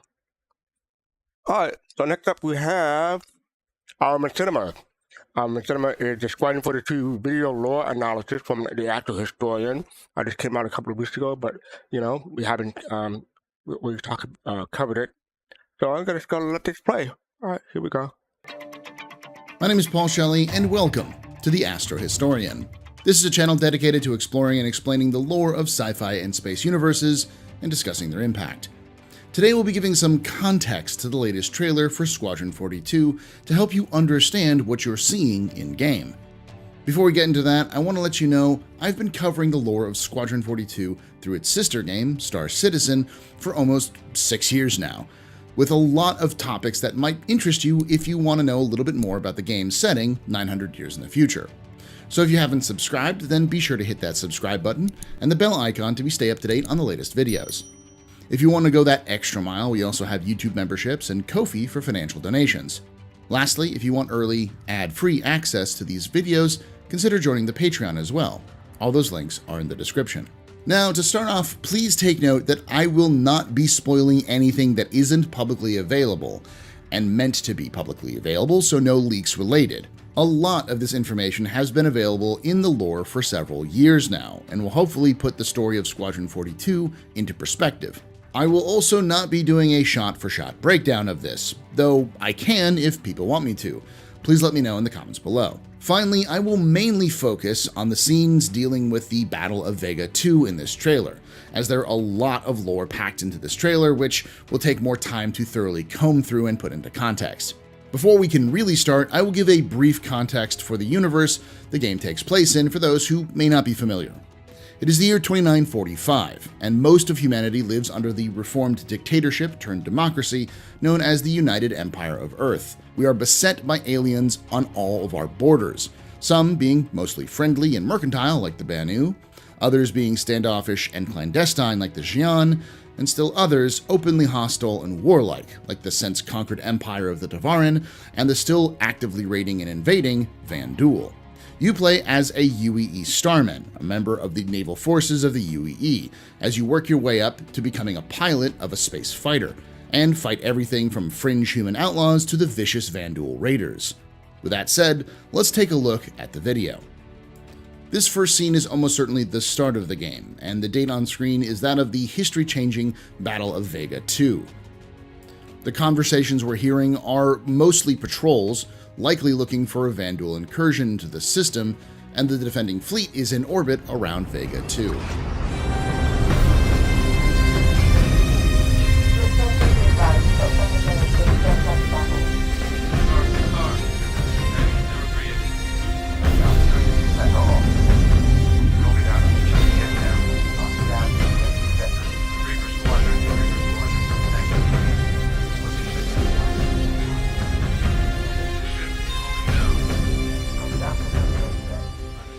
those bagpipes get me every time.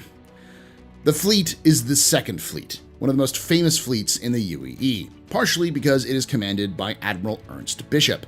He is an admiral who is beloved by those who serve under him, and also hailed as a tactical genius. Some go so far as to call him one of the best commanders in history, and the 30th century version of Alexander the Great. His flagship is the RSI Bengal-class supercarrier named the UES Krugeri. Bengals are named after Earth cats, with the Krugeri being a type of African lion. It is also home to the most famous squadron of the UEE Navy, the 42nd Squadron, aka Squadron 42, the name of the game. Squadron 42 has been home to the best fighter and bomber crews in the entire Empire for more than 3 centuries, and has a legendary reputation for being able to succeed despite impossible odds. Because of both of these facts, the Second Fleet spends a lot of time near Vanduul space, as it is the most pressing and dangerous areas that needs to be defended. This explains why the Second Fleet is in Vega, the crossroads into the Vanduul-held Red systems, former human colonies now under Vanduul control. We can see several capital ships we haven't seen before that look like Bengals but smaller. One looks to be some kind of smaller carrier, while the other has large ship turret batteries on them, likely some kind of cruiser. In later scenes, we see the names for 2 of these cruiser-type ships, the UES Corvus and the UES Integrity. The latter ship, the Integrity, actually has references in lore as a cruiser, which was the star of a 45-minute propaganda film to boost public support for the conflict with the Vanduul and increase recruitment.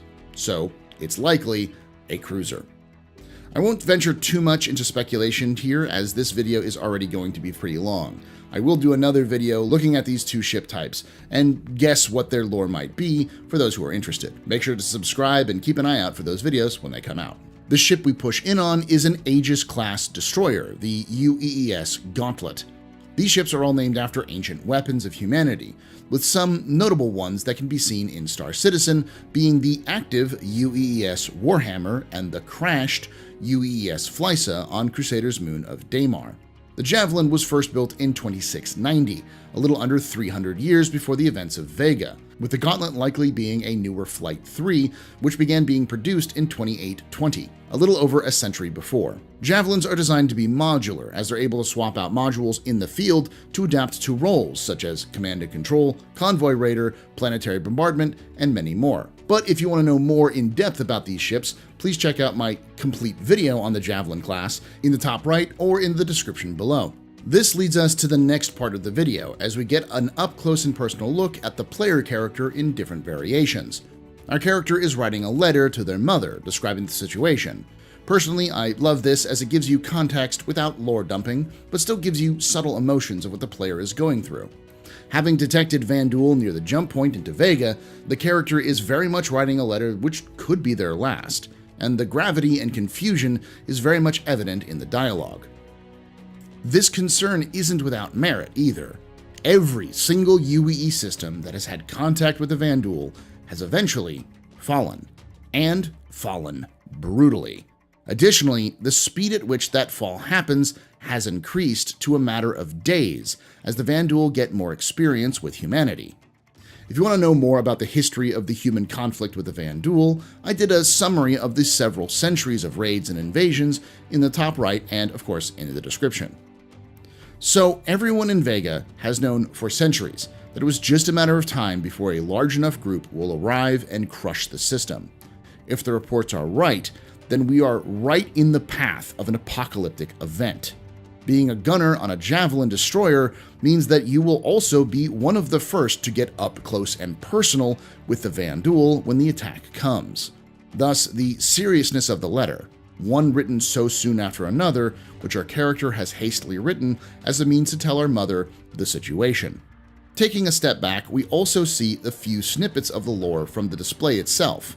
First of all, the holographic projection is called a Mobiglass, a wrist-mounted device similar to a smartphone with infinitely better battery life and ruggedized to function in multiple environments.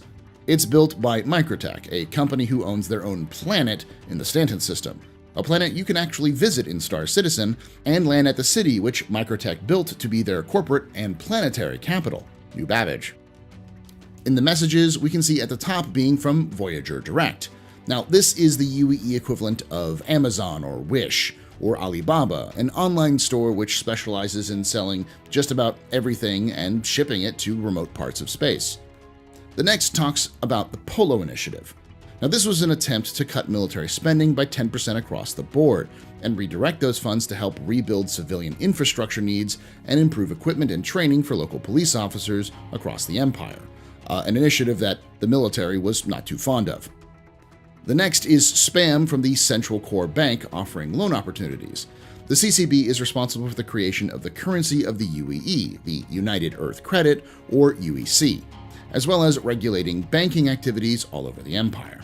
The next is confirmation that the character had sent an application to join the UEE Flight Academy, which is difficult to get into, as most Navy pilots get in right after their basic training at the UEE naval training camps known as Forges, and to get in afterwards requires some skill and demonstration to prove that you are worthy of the title of pilot.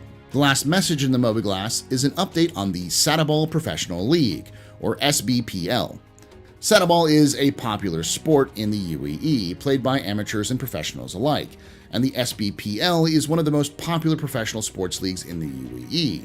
After our character finishes writing their letter, we can see they don't seem to send it, though it could be just an animation that wasn't added yet. Once the Mobiglass closes, we see the arrival of the captain of the Gauntlet, Rachel McLaren. In her conversation with the character, she explains she knows what we are doing, because she used to do the same thing. Now, she says she used to do this on the flight deck, which this obviously isn't, but I believe she's referring to herself sneaking away to watch fighters launch on her ship, likely an Idris-class frigate. The point being that she is sympathizing with what you are doing, watching the fleet and the various patrols flying by. You exchange dialogue with the captain, talking about the latest generation of UEE fighters, the Anvil Aerospace F-8 Lightning, as we see a few flying by.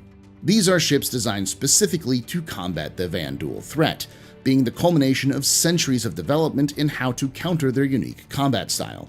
I actually recently did a video on the development of the F-8, which I'll leave in the top right and, of course, in the description as well if you're interested.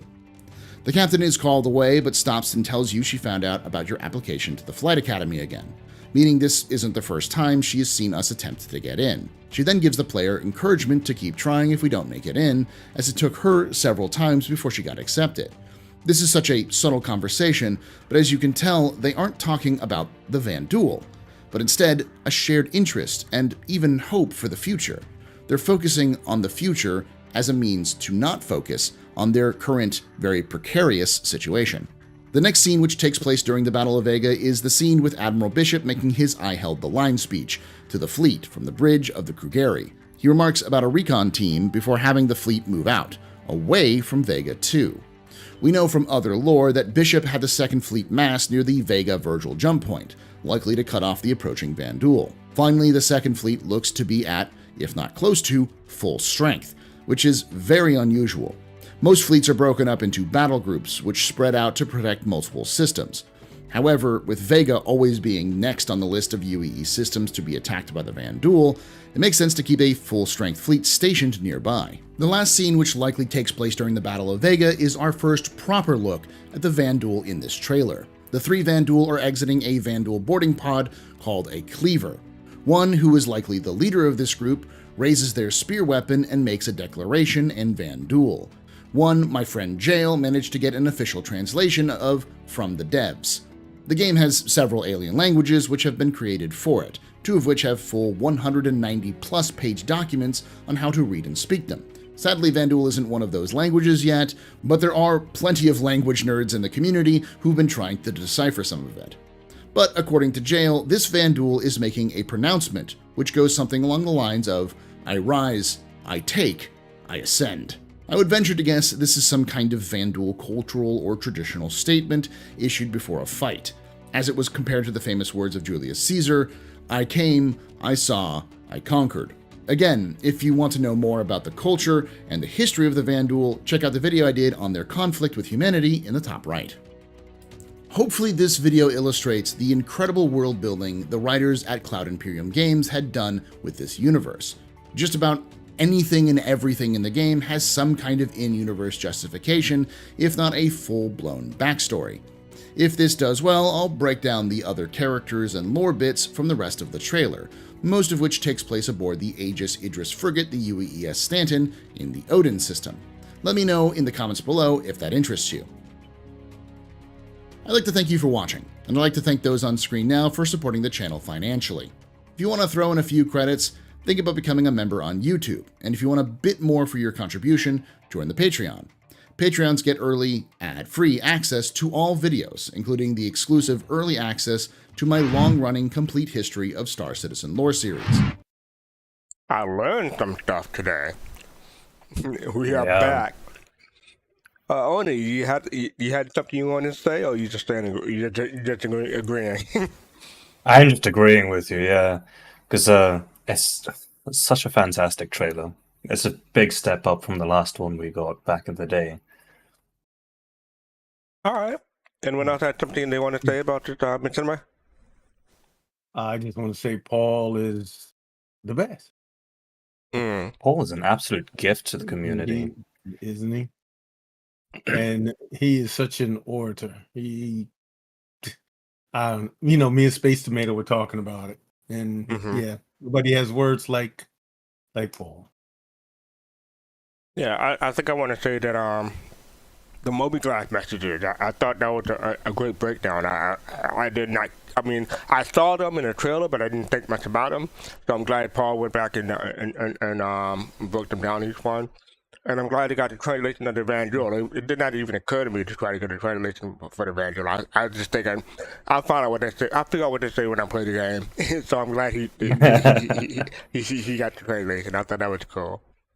Yeah, I heard the translation probably from the same place he got it from, but it was just very nice for him, especially for like new people who saw Squadron 42 and are looking at to figure out, what's Squadron 42, what's the PU, what's the difference, trying to figure out, how they all relate. And I think Paul is, especially with this little thing here, he's just so helpful to not only people who just don't really know a lot about Squadron 42, but to especially the new people. So it's a very informative. Yeah, agreed. I would definitely like to give props to CIG for the entire design for the Vandal, though.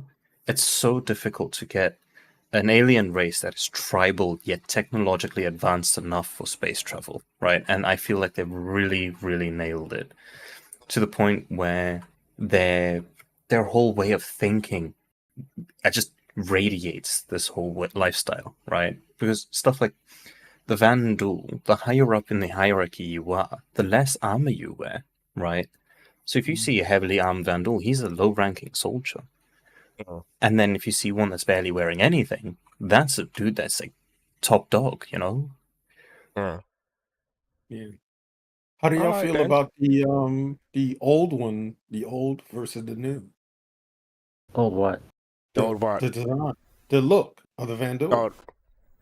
I mean, they have more polygons. They look cleaner. I mean, when I say cleaner, I mean like graphically cleaner. I mean, I like the improvement, and I'm always good for that.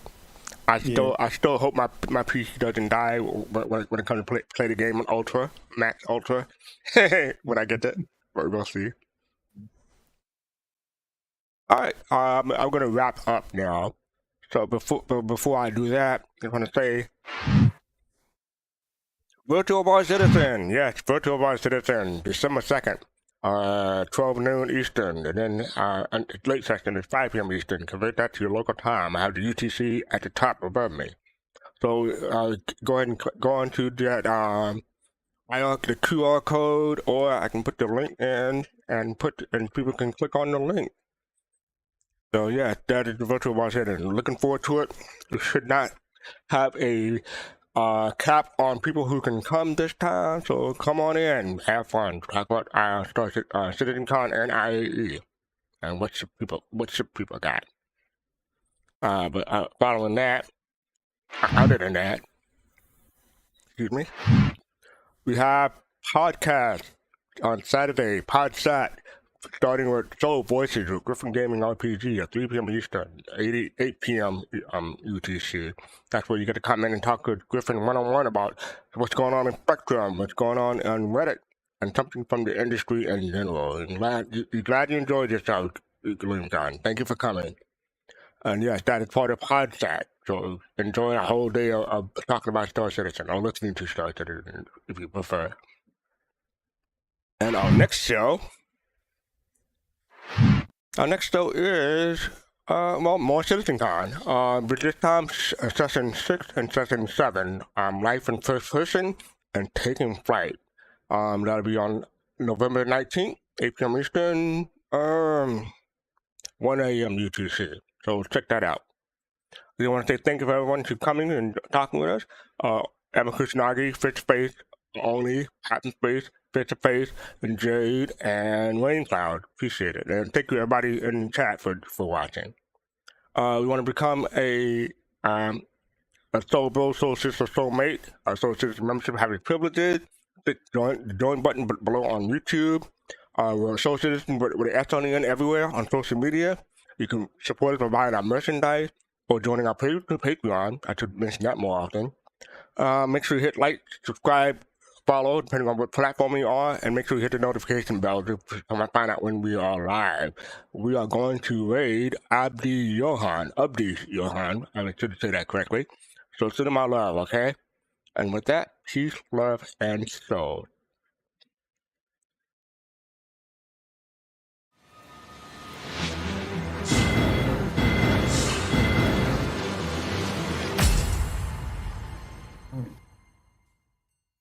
Very nice.